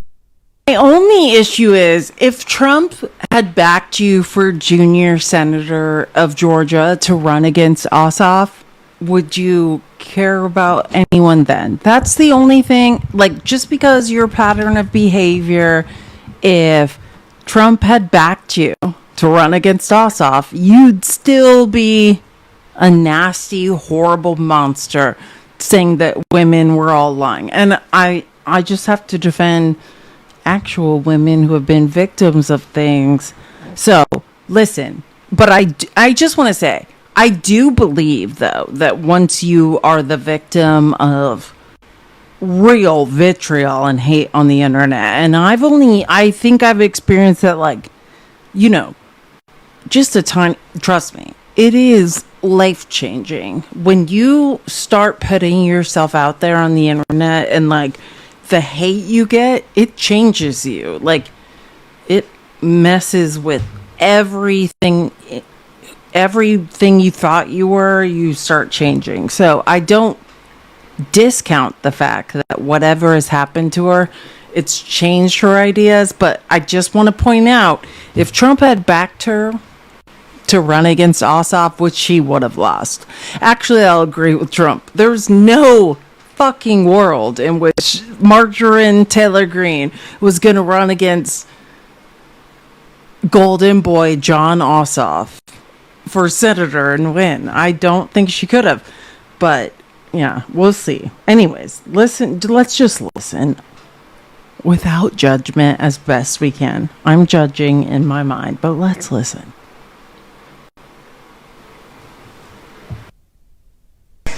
And I can disagree with the president at times, particularly this past Monday on the Marines' 250th anniversary, when he honored the new Syrian president, who is an Al-Qaeda terrorist and was wanted by our government for years with a $10 million bounty up until March of this year. I very much am against that. I think that was very hurtful to the great men and women who served over in the Middle East and were sent there, and many of them that were killed and injured and live with PTSD to this day from fighting Al-Qaeda. So there's things I disagree with, and I'm allowed.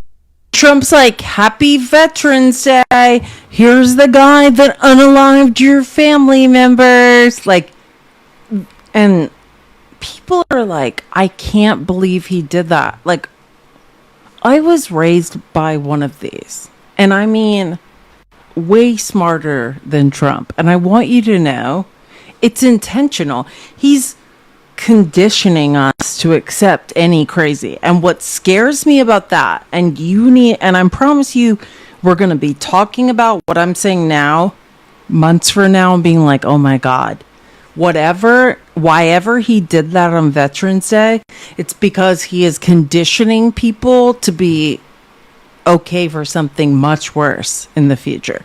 And I don't know what it is, but just so you know, tomorrow the Saudis will be in the White House, and they have asked Trump for a list of very unconstitutional things.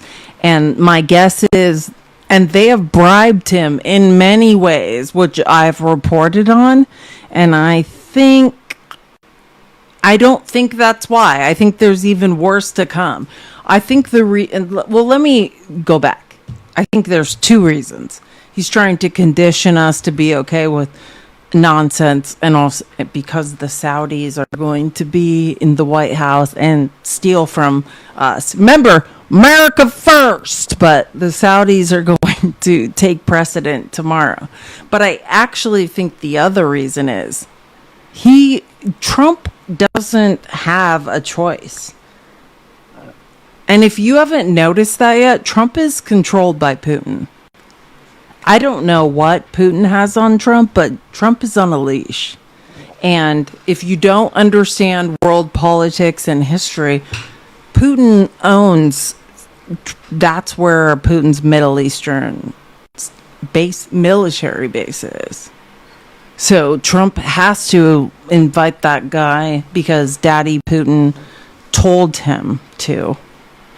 Because Russia comes first. And it's the same reason when I was talking about where agents, thousands of agents, federal agents have been redirected, illegal Iranian oil moving around the country, because the majority of it is going to Russia. And Trump is on his knees for Russia.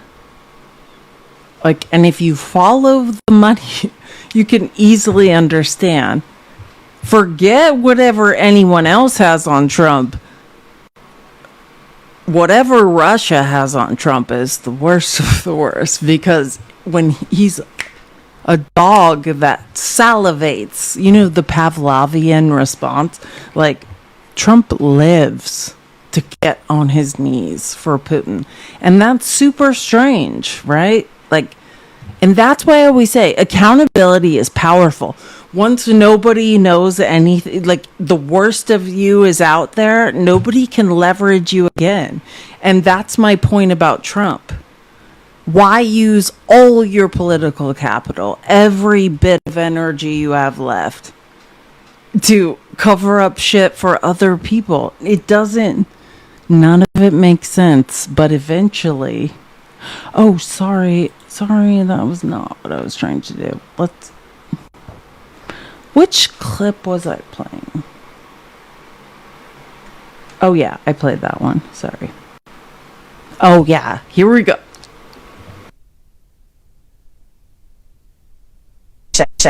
So I think that the American people deserve to be put first. That's what Make America Great Again meant to me. And I think that President Trump can do that if he refocuses his effort. And I think that's what I want to see. I think that's what the country wants to see.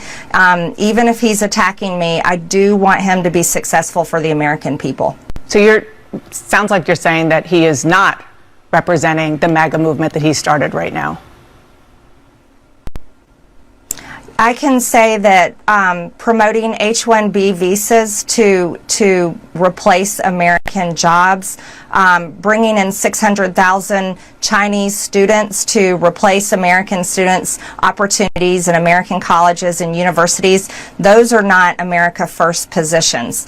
And continuing to really travel all over the world doesn't help Americans back at home. I really, and I said this to him, and I will say it out loud, I would love to see Air Force One be parked and stay home, and there be nothing but a constant focus in the White House on a domestic agenda that helps the American people once and for all. Congresswoman, listen, F what this woman is saying. MAGA, can you, I know I say you can't read, but you must be able to read a little bit. This man has started wars. This man started a war in the Caribbean. He's saying, thank you so much for the gifts. I love it. We're going to war in South America. This is no new wars guy who has not ended one war, lies and said he's ended 8, and now we are literally unaliving people in international waters with zero jurisdiction. Just so you know, this is a violation of the Constitution. I love when I hear people, don't ever listen to a MAGA live. You will become so enraged. My therapist was right. I should never scroll through MAGA lives. I can't, they're like, I love him. He cares about me. You guys are so dumb that it is physically painful for me to listen to you speak.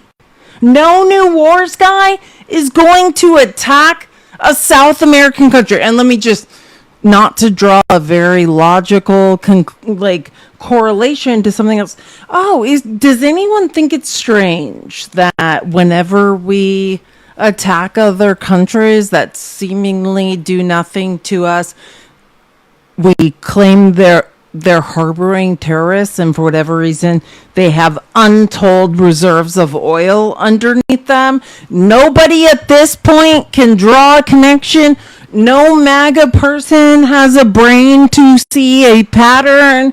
Nope, you guys can't get it. The starting point would be he shot at 21 boats. He's provided zero evidence that any of those boats. He's unalived 83 people in the Caribbean and has showed zero evidence that they were traffickers. And now, after his first failed coup in Venezuela, we're going again. And Venezuela just happens to be sitting under untold oil reserves. And just recently, prospectors found even better, closer to the surface, sweet oil crude reserves in Guyana. And none of you can draw the conclusion that this is the opposite of no new wars. Wait, what does that say? I want to hear it. Sorry, it's USA should take over every country in South and Central America. Okay. Wait.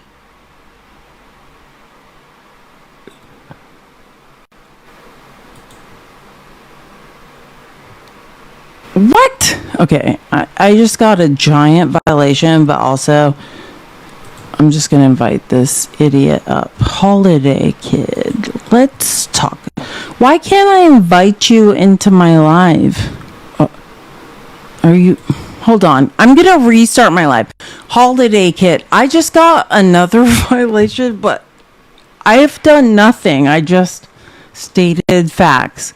But I saw you saying a lot of things that were unbelievably factual. Your feelings are adorable, but if you want to debate, I'm just going to restart my live because apparently I got in trouble again for doing nothing. I'm not ending the live on YouTube or Twitch. I'm just going to end the live and restart on TikTok.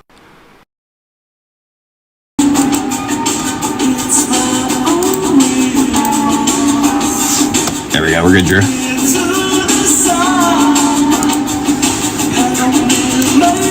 Yes, sir.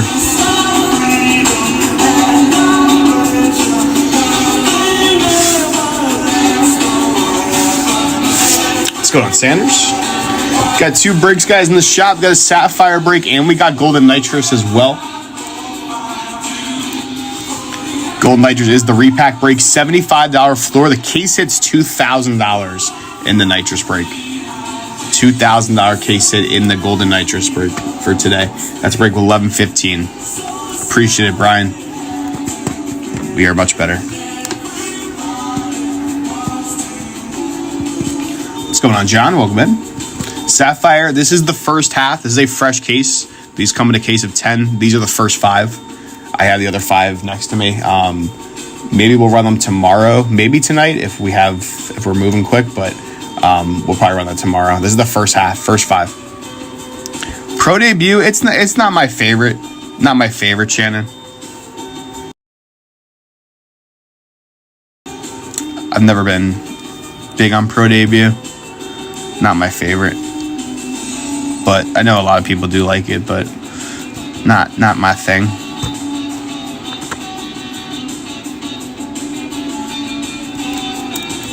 It's going on half rice. In the Sapphire brake, guys, there are teams. The cheapest team, I believe, is $35. So there's a lot of cheap teams in this brake. There also is a lot of good teams that are just like straight value, I think. I like the Cubs a lot, the Red Sox, the Braves. Who else is really good? Just cheaper, kind of mid-end teams. But obviously the Athletics and the Dodgers are the 2 big. I am so sorry for whatever anyone on Twitch and YouTube has been watching. I'm so sorry. I forgot. Oh my God. I am so sorry. You guys are watching God knows what. I'm so sorry. I don't even... At least it wasn't Asian people making bracelets, so you're welcome. I did have to pee or I was gonna die. I apologize. Where's the kid who was screaming at me or saying, what was he saying? I'm so confused. Like, I don't even understand sometimes. I don't get it. Why are people upset about things? I'm just gonna, since we restarted live, I feel amazing. I finally peed. I'm just going to replay the clip we were playing and then everyone can listen or not listen. And if you were here before and you were saying, like, whatever, I'm not sure if that was a dissent or not. I'm not sure what it was, but it's probably the language from the clip, please. Okay. So I think that the American people deserve to be put first. That's what Make America Great Again meant to me. And I think that President Trump can do that if he refocuses his effort. And I think that's what I want to see. I think that's what the country wants to see. Even if he's attacking me, I do want him to be successful for the American people. So sounds like you're saying that he is not representing the MAGA movement that he started right now. I can say that promoting H-1B visas to replace American jobs, bringing in 600,000 Chinese students to replace American students' opportunities in American colleges and universities, those are not America First positions. And continuing to really travel all over the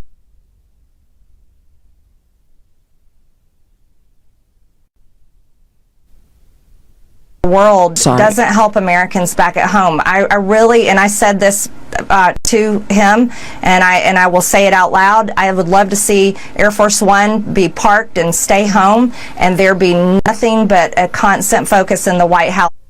He's back. Jesus Christ. Okay, so, you can't come up here and debate. Do you have another account you can talk on that can actually come and have a conversation? Not debate, but have a conversation? Because, wait, hold on. Wait, where? Am I looking at the wrong account? Nope.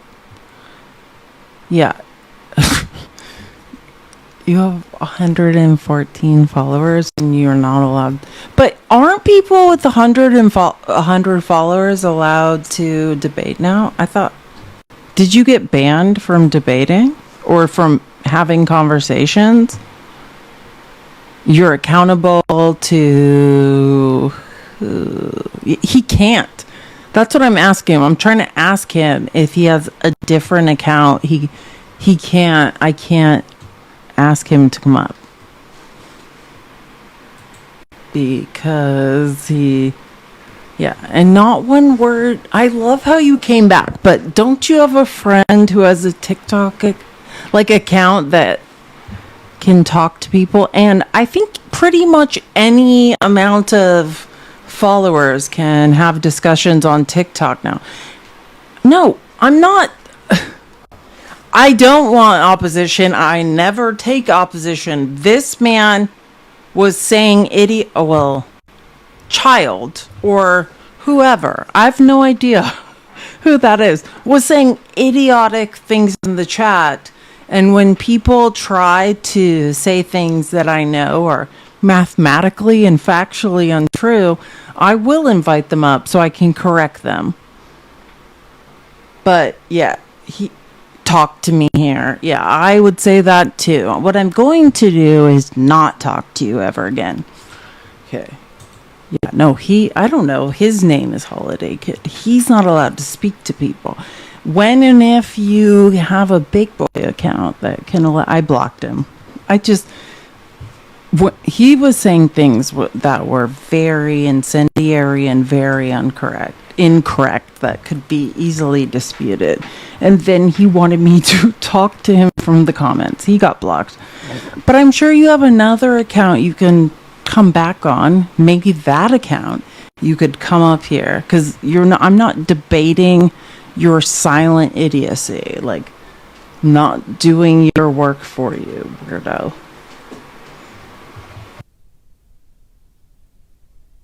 And you posted on X that President Trump is, with his comments, fueling a, quote, hotbed of threats against you.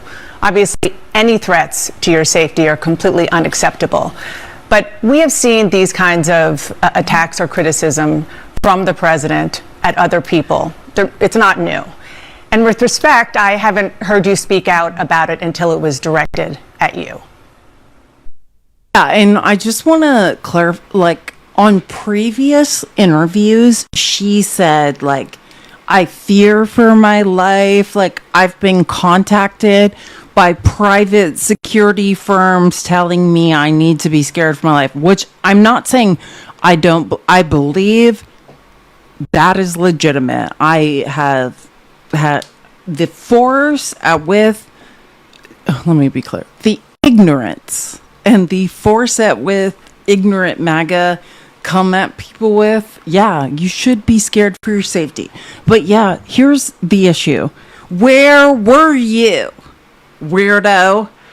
Like, when every single person's safety was put in jeopardy and you were like, yeah, that person should be unalive. That's my problem with her, is you cheered on T-ism against everyone else, and now you're like, oh, I don't know what's happening. I'm so scared for myself.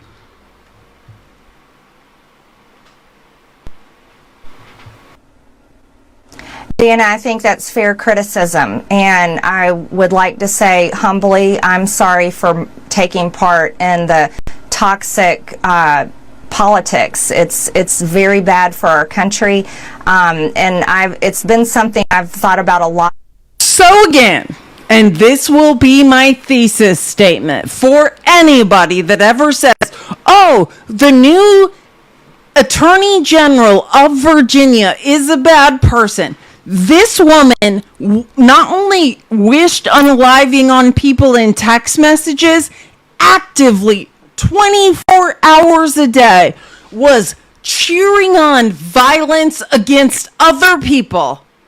24, literally, anytime she could pile on, anytime she could lie about someone, anytime she could be like, this person deserves what they get. And you guys cheered it all on. So you're telling me when someone running for attorney general just points out the only time Republicans learn a lesson is when it directly affects them. Case and mother point. Her. This is a monster. She terrorized a child that showed up to Congress to say, hey, when I was terrorized and almost unalived by a school pew-pewer, here's my experience. And she waited for that child outside of that congressional hearing and stalked him and screamed at him for miles. So if you can't grasp the logic of what Jay Jones, Attorney General of Virginia, was saying, then crawl out of your hole and figure out what's going on. Now, all of a sudden, you're going to hear Marjorie Taylor Greene say, oh, I didn't know it was this bad. Like, oh, is this how it feels? The D threats, the terrorizing, the lies. I don't like this. They never learn until they feel it. Period. That is actually an accurate statement. Now, period. That's it. That's where we're at. And if you think someone pointing that out, that Republicans don't seem to be able to learn a lesson until they personally feel it, that's a crazy thing to say, then can you please pull up the text messages we have of Republican Congress people? Like, this weird, like, hey, the left should be held to a different standard. Are any of you okay anymore? Anyways, so let's just think about that. MAGA said, because Jay Jones was running for Attorney General of Virginia, and made the point that Republicans never learn until It hits them personally until their kid's unalive, until they personally feel the pain. That is absolutely my experience with Republicans. And then they'll be like, oh my God, I didn't know this was how it felt. Yeah, weirdo, this is how it feels. And that's my point. Like Brett Cross, we all know Brett Cross. We love him. And I mean, I beyond love him. But like, this man is describing the pain and they're like, well, I don't know. Yeah, I bet you don't know, weirdo. Like, these people don't know until it is them. And I've watched it. I could give you time. Watch Brett Cross's live. If you can hear someone describe how their child's body was literally barely attached, like the top from the bottom, except for shreds of skin, and they had to pack it with plastic wrap so that it would look like a body for the funeral. And your answer is 2A, brother, I support 2A. Then what Jay Jones, the current AG of Virginia, said is these people do not learn until they lose a child. That is factually my experience online.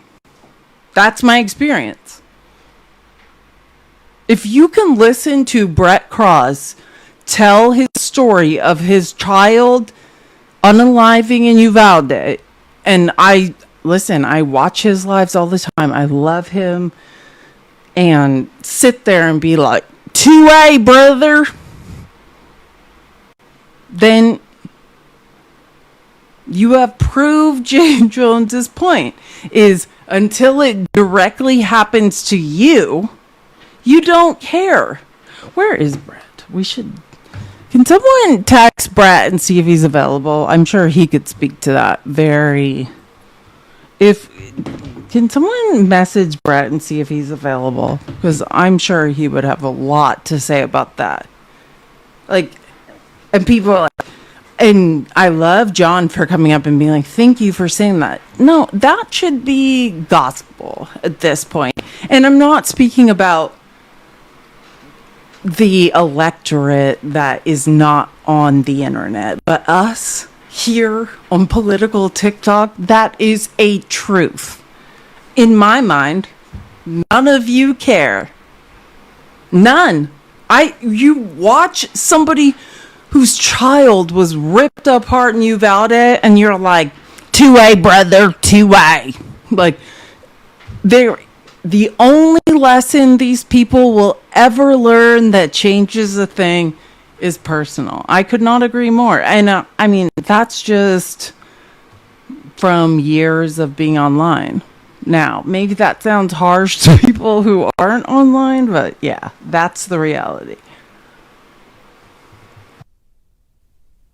To put a button on this, you regret the things that you have said and posted in the past, the Facebook post that was taken down of you in 2020 holding a gun alongside the squad, encouraging people to go on the offense against the socialists, liking a tweet of somebody calling for the execution of Nancy Pelosi and former President Obama. Just examples. Well, Dana, as you know, and many people know, I addressed that back in 2021. And of course, I never want to cause any harm or anything bad for anyone. So that was addressed back then, and okay. I very much stand by my words I said then, and I stand by my words today. I think America needs to come together and end all the toxic, dangerous rhetoric and divide. And I'm leading the way with my own example, and I hope that President Trump... She's leading the way because she gets it now. Do you get it? This is a case study of current newly elected AG Attorney General of Virginia was absolutely correct. She never addressed anything, period. Oh, wait, I do know. If you're asking me how she addressed it in 2021, what she's talking about is when Kevin McCarthy was like the Speaker of the House, and for that period, it took him 15 rounds to be elected, and Kevin McCarthy took her under his wing, and when they ousted him, she was a no vote. Like, she became very emotionally attached to him, and he kind of showed her the ropes. This is a guy now making like $1 million a year on K Street. This is a lobbyist. And he said, like, hey, if you want to play the game, you got to learn how. He was the first person that told her to shut the fuck up. Like, so that's what she's talking about.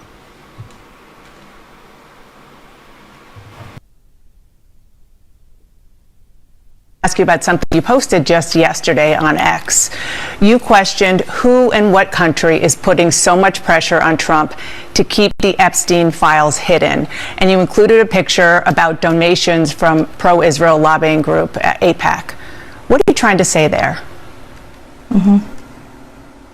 Well, I think it's the question that many Americans are asking, especially when we saw information recently come out in these emails that the Oversight Committee that I serve on has released. And we saw Jeffrey Epstein with ties to Ehud Barak. We saw him making business deals with them, also business deals that involved the Israeli government, and seems to have led into their intel agencies. And I think the right question is to ask is, was Jeffrey Epstein working for Israel? And I'm proud to say. Here's my thing about this. Like, I could take you on a deep dive. I could talk about this for years about Jeffrey Epstein's ties to Mossad and to Israel. Yeah, they absolutely exist. There were many people reporting on them. But here's my thing. If you are on the far right fringe, like the Tucker Carlson, the Marjorie Taylor Greene, the Nick Fuentes, then you are using information, in my opinion, not to say the truth, which is, hey, I am absolutely not anti-Semitic, but the state of Israel is committing atrocities and genocides, and we need to take a look at that, right? That's the far left. I can separate. There are many Jewish people on the side of the far left who want the atrocities to end. In my opinion, Margarine is trying to ally herself now with Nick Fuentes and Tucker Carlson. These are bigots who, regardless of your beliefs or involvement, are anti-Semitic. And I just want to clarify two very different things. When Kevin Roberts, the head of the Heritage Foundation, there was a mass exodus of Jewish people from the Heritage Foundation because he backed Tucker Carlson interviewing Nick Fuentes. And when he did his first of like 15 apology videos, he was like, he did the progressive stance. He's like, just, I can be anti-Semitic and, question like, Israel's genocidal activities or whatever he said. But that's not what they're doing. These are anti-Semites, period. It's not, hey, we need to look at the state of Israel and why they just genocided an entire nation of people. They're like anti-Semites.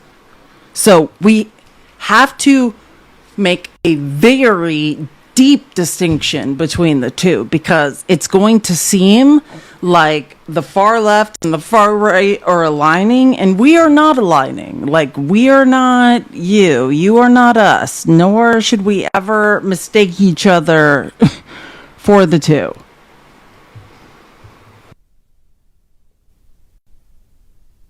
Ask you about something you posted just yesterday on X. You questioned who and what country is putting so much pressure on Trump to keep the Epstein files hidden. And you included a picture about donations from pro-Israel lobbying group AIPAC. What are you trying to say there? Well, I think it's the question that many Americans are asking, especially when we saw information recently come out in these emails that the Oversight Committee that I serve on has released. And we saw Jeffrey Epstein with ties to Ehud Barak. We saw him making business deals with them, also business deals that involved the Israeli government, and seems to have led into their intel agencies. And I think the right question is to ask is, was Jeffrey Epstein working for Israel? And I'm proud to say I don't take money from AIPAC. I don't take money from any special group of people. I'm just representing my district and the American people, and so that's what I was referring Just the bigots. to. I just want to be clear. Are you saying Israel is pushing the President of the United States to cover up the Epstein files? And what evidence do you have that that is the case? I simply just asked out loud, is there a foreign government? It could be any foreign government, but is a foreign government pushing to keep this covered up? Because And if you don't know, I think I put her name. What's her name? Oh my God, I'm not going to remember it. There's a woman on TikTok, like fully investigating all. Her name's Becca something, and like, yeah, there were absolutely ties to Epstein and Mossad and the Israeli government. That, I mean, if you can, and I'm saying in public, Becca Day, thank you, Dee. Here, let me post this. If you want to follow her, yeah, this is not like Marjorie Taylor Greene, like, oh, I'm just speculating things. There are very reliable people. Yeah, if you have not followed Becca Day, follow her, and like every name you just heard Marjorie Taylor Greene utter, she will tie it all together for you. Like, yeah, absolutely, that's true. And I absolutely find it weird that Trump is literally helping a genocide happen. Like, I don't know what the motivation is behind any of this, but I think it needs all to be brought to light. But Becca Day, if you think Marjorie's being conspiracy theorist or whatever in what she's saying, she's not. Follow Becca Day. I've already listened to all of it. She's not in any way purporting a conspiracy. It's all real.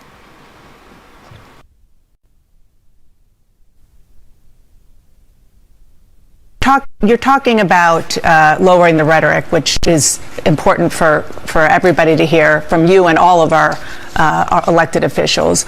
But there is some concern, a lot of concern among Republicans about the rise of anti-Semitic hard-right figures in your movement, especially after Tucker Carlson hosted white nationalist Nick Fuentes on his podcast, didn't question Fuentes about his vile language or views. You did speak at a conference hosted by Fuentes back in 2022. You were criticized, and you said then that you didn't know about his views. Well, Fuentes talked to Carlson about that in the interview. Listen to what he said.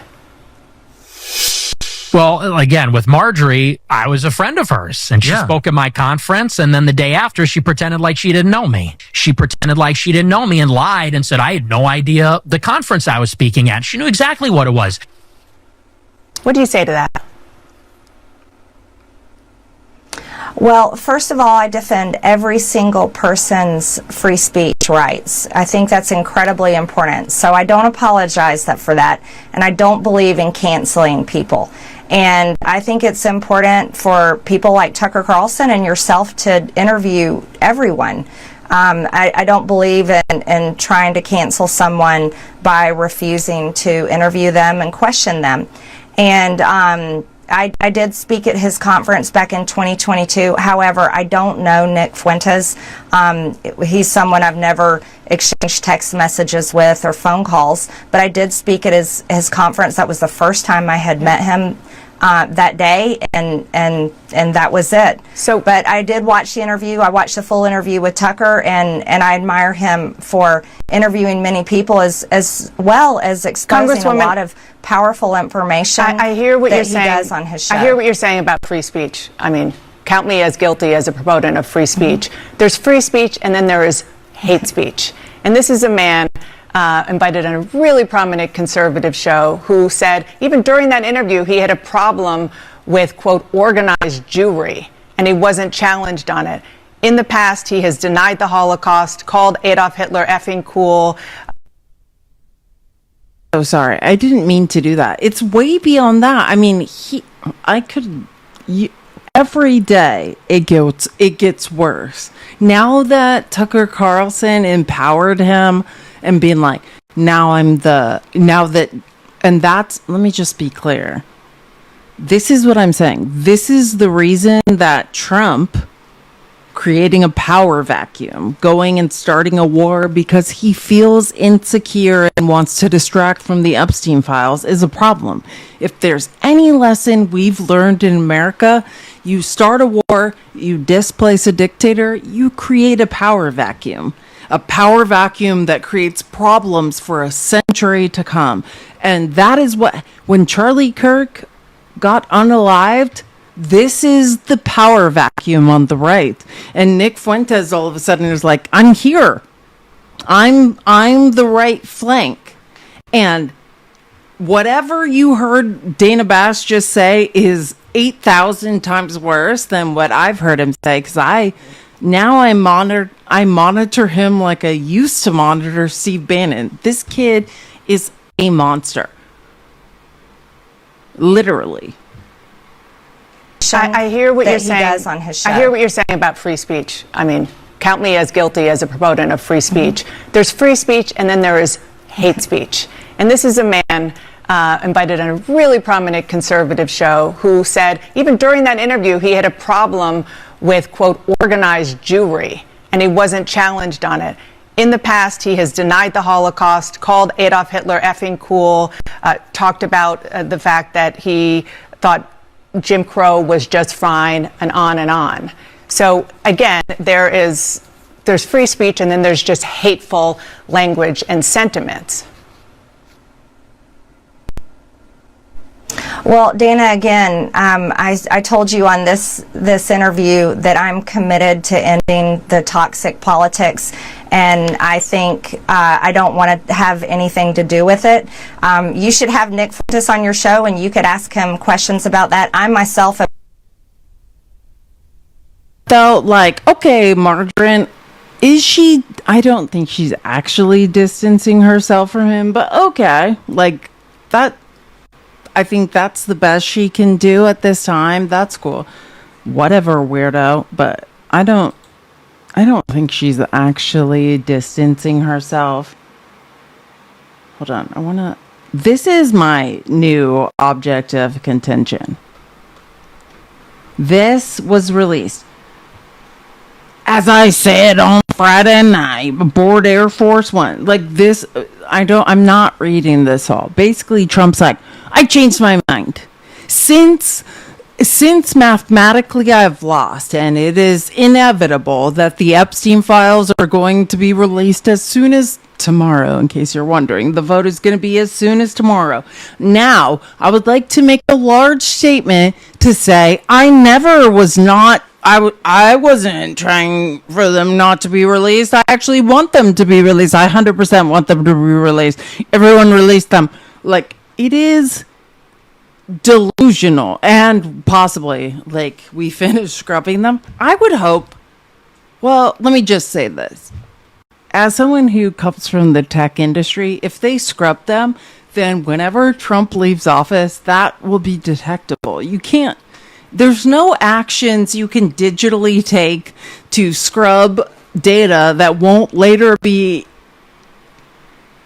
detectable. So, I mean, I've thought about that too, but honestly, whatever. If he did, we'll know after the fact. Like, it's idiotic. There are lawyers out there who worked on this case that probably have copies of these emails. But anyway, so I want everyone to picture in their minds, this man literally fought against this. He threatened all day yesterday. He threatened her, like shamed her, shit on her. That he's like, just kidding. I want the Epstein files released. And I know everyone's thinking, why? It's because in a narcissist mind, my mother does the same thing all the time. Like, they have to win. So they're like, fighting against something they know will incriminate them, and when they know it's coming, they're like, just kidding, I want this too. So, like, because in their mind, they're like, I'm God. God's never wrong. God makes every decision that's right. So, like, I've got to be on the... Trump is freaking out. And let me show you a couple... I want to talk about this, because we've been talking about a lot of things, but there's this clip of Stuart Stevens that's today that was like, has been literally playing on my mind this entire day. Because I was like, this is so... And if you don't know who Stuart Stevens is, he works for the Lincoln Project. He's a political strategist who's absolutely brilliant. And I was like, he said this, and I was like, nailed it. This is Donald Trump we're talking about. This is a guy that talks in public about dating his daughter. And yet there's something in the Epstein files that is so threatening to him that he has put the full power of the government behind trying to block it, that a dead man adjourned Congress for weeks. I mean, it just doesn't make sense unless there's something in there that is devastating. And the bar for devastating for Trump. Pointing out, I said that all last week. Why would a man spend all his social and political capital on something that there was nothing he feared inside? I did say that over and over. This is a guy who has survived stuff that any sort of normal politician for a party that had any sense of decency would not have been able to survive. Mm-hmm. And I think what we're seeing here is this absolute desperate sort of animal instinct that Trump has, that he has to save himself. And his voters overwhelmingly want to see the files released, Stuart. I mean, this includes his own supporters. Yeah, you know... Say what you will about American politics, the pro-pedophile part of American politics is pretty small. Oh, come on. And this really isn't very complicated. I thought it was small. I did believe that until I met the current MAGA party, and now I swear to God, I would have said that like a month ago. But now the fervor at which these people will cover up pedophilia. I don't know. Hold on. I have many better clips than that. But that's the truth, though. Like, who are these people? Are they okay? The answer is absolutely. I don't know if I can take playing the Todd Blanche clips. He's such a monster. These people are insane. Todd Blanche did an interview. Okay. I think this is... Actually, I don't know. I want to... Okay, yeah, Chris Coons, isn't it? Here we go. I'm going to play this because I think this encompasses my issues.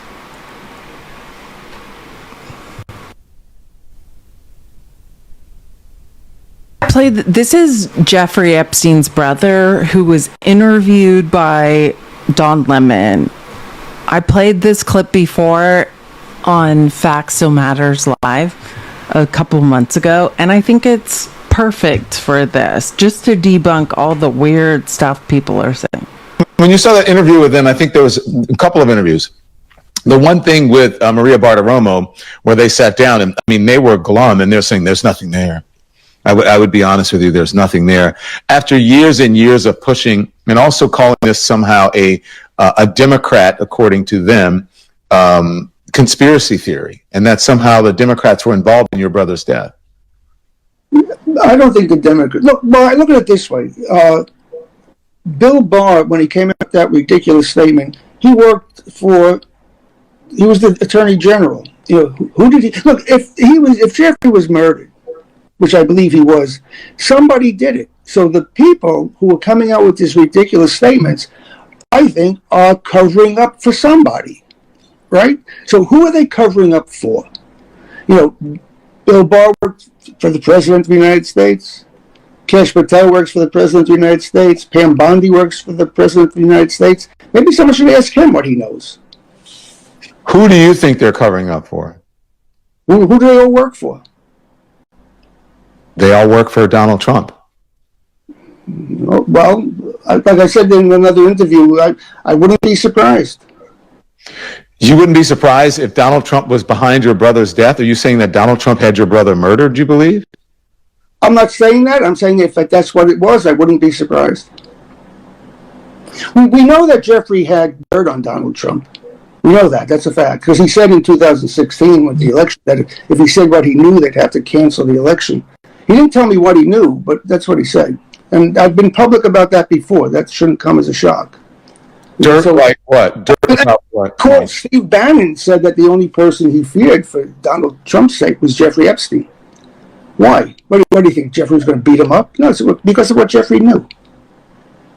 And what did Jeffrey know? Well, I don't know. He didn't tell me what he knew, but he said if he said what he knew, they'd have to cancel the election. That's a direct. And yeah, that is a direct quote. And it was to more than one person. And let me show you something. If you want more information, because the actual transcripts have come out and they are disgusting AF. It's probably not what you're expecting. Steve Bannon, right? He was terrified that Epstein, because he was one of the lead political advisors on Trump's first political campaign. And this is a Guardian article that came out on Saturday. Trust me, if you want to understand how disgusting Steve Bannon is and how he's covering up a bunch of shit, read this article. Steve Bannon advised Jeffrey Epstein for years on how to rehab his, and I mean, Jeffrey Epstein is like, I could take you through this, but I don't have it in me as a survivor of SA. I do have the entire interview. And he's like, oh, and Epstein's like, no, they're saying I did this to little girls. And Steve Bannon's like, here's how you spin that.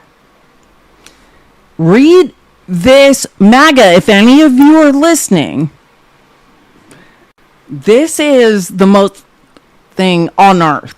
It is a transcript of Steve Bannon for years advising Jeffrey Epstein on how to get around being a child trafficker.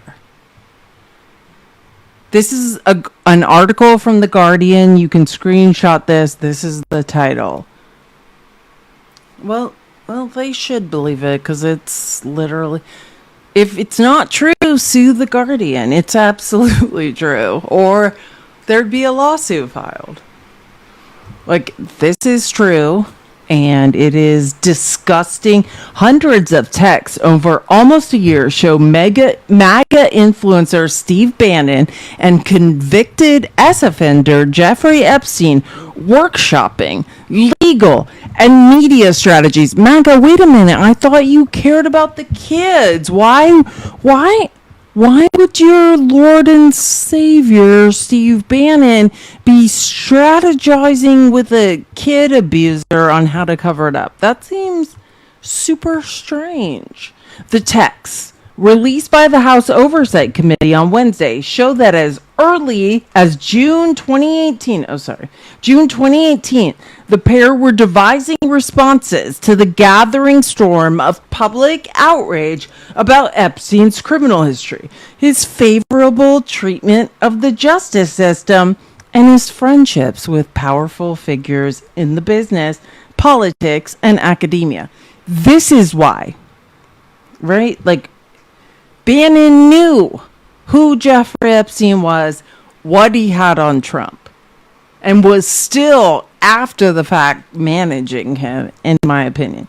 Bannon conspiratorially described the renewed scrutiny of Epstein as sophisticated op.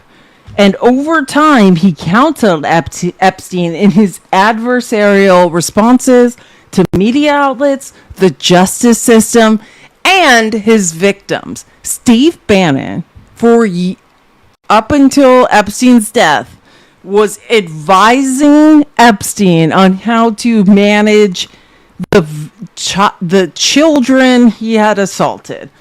All the while, both men were also strategizing how best to promote Bannon's right-wing populist agenda and the political fortunes its standard bearer, Donald Trump. In all of Epstein's messages, the identity of his correspondent is redacted, but Bannon's identity in the thread cited in this reporting is clear from contextual clues, including his documented activities at the time, detailed of his business and media pursuits. It's the same way all these people get caught, right? Like, I'll show you another example in a second, right? Details of his business and media pursuits and other disclosures. In one document, the sender's phone number is not redacted, and it is the same number linked to Bannon in a legal case against Trump advisor Roger Stone. Bannon did not respond to requests for comment when Elon Musk said earlier this year that Bannon is in the Epstein files. Bannon told The Independent he wanted a special investigator to look into all the Epstein documents. The men were discussing Epstein's problems even before he came to broader public awareness as a notorious sex criminal with odd connections to the Trump administration. Bannon left. He didn't leave the Trump White House. He was fired. Bannon left the Trump White House in late summer 2017, but enjoyed a vibrant career as a MAGA influencer. And look up Bannon's history with women. Like, not surprised. On June 22nd, 2018, days after Epstein had been the focus of an anti-Trump protest at a Trump speech, the men began discussing the scandal that was beginning to loom over Epstein. At first, they treated it as a publicity problem, with Bannon seeing it as an orchestrated campaign, which, yeah, that's how they all talk. All correspondence is reproduced with typos and unconventional spelling, meaning these people can't read or do math, as I keep pointing out. Bannon asked Epstein, who is running this op on you? Something serious going on. Epstein replied, first at protest at Clinton and then at Trump. Lots of people very angry at our friendship. Bannon responded, it's an op, dude. I do this for a living. The pieces that are dropping are deeply researched, adding, this is a sophisticated op. In November, blockbuster coverage from the Miami Herald began highlighting Epstein's misdeeds, connections, and the apparent leniency shown to him at center stage.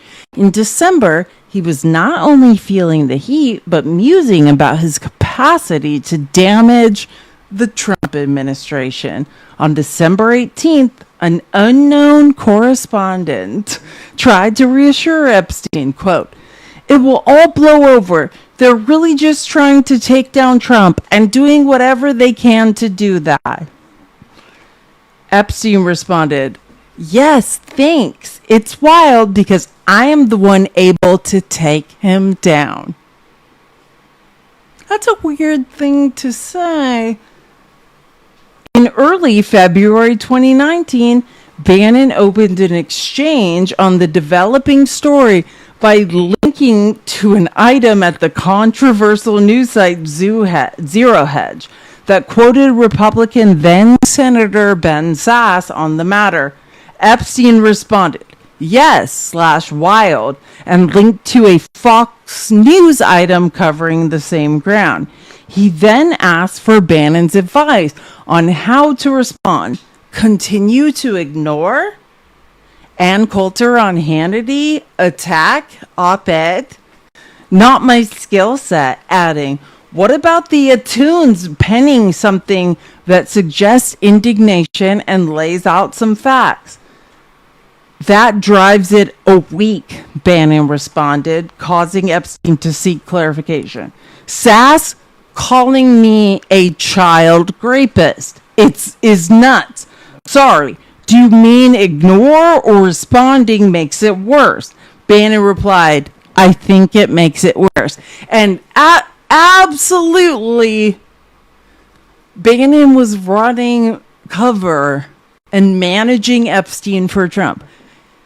Whatever evidence you have, you're not who people say they are, then bring it forward, Epstein. What are you talking about? Bannon was managing Epstein for Trump. So again, I just want to point out, all the while people were like, no one knew what was it. I don't know what's going on.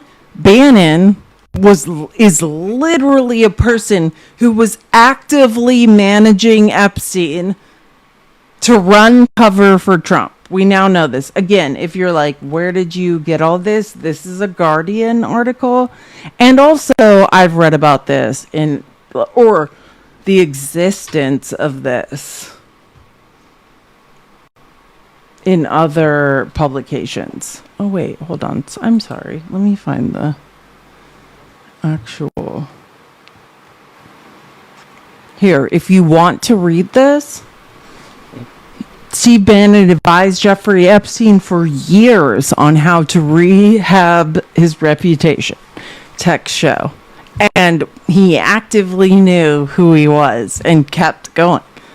So in case anybody, which we know Republicans do not, but if there's a person alive who still cares about children, Steve Bannon was managing, which is true, that quote of the only thing Steve Bannon said, like the only person I was scared of was Jeffrey Epstein. That's because he knew what Jeffrey Epstein knew and was trying to manage him into silence. Just saying, that's the reality of the situation. You know there are videos of Bannon out there that would scare. I used to watch. I know everything. Steve Bannon, I know everything about Steve Bannon. I know his involvement in J6. I know all of it. I just don't bother. Like, I know who Steve Bannon is. Like, he scared me for so long that I tracked him. Like, everything he did for years, I was like obsessed with it because I was like, this guy is going to do something terrible, so I need to keep an eye on him. Yeah, I know who he is. It's just no one else does. But again, I'm just a woman with a tiny brain. Anyways, my father is here and he's making dinner and he's like telling me to leave this live, so I have to go, but I'll see you guys tomorrow, and I love you all so very, very much. Thank you so much. Thank you, mods, for all your help. You guys are amazing. Sorry, I was reading the YouTube chat. Thank you guys. I will see you guys tomorrow with more information. Later, Gator.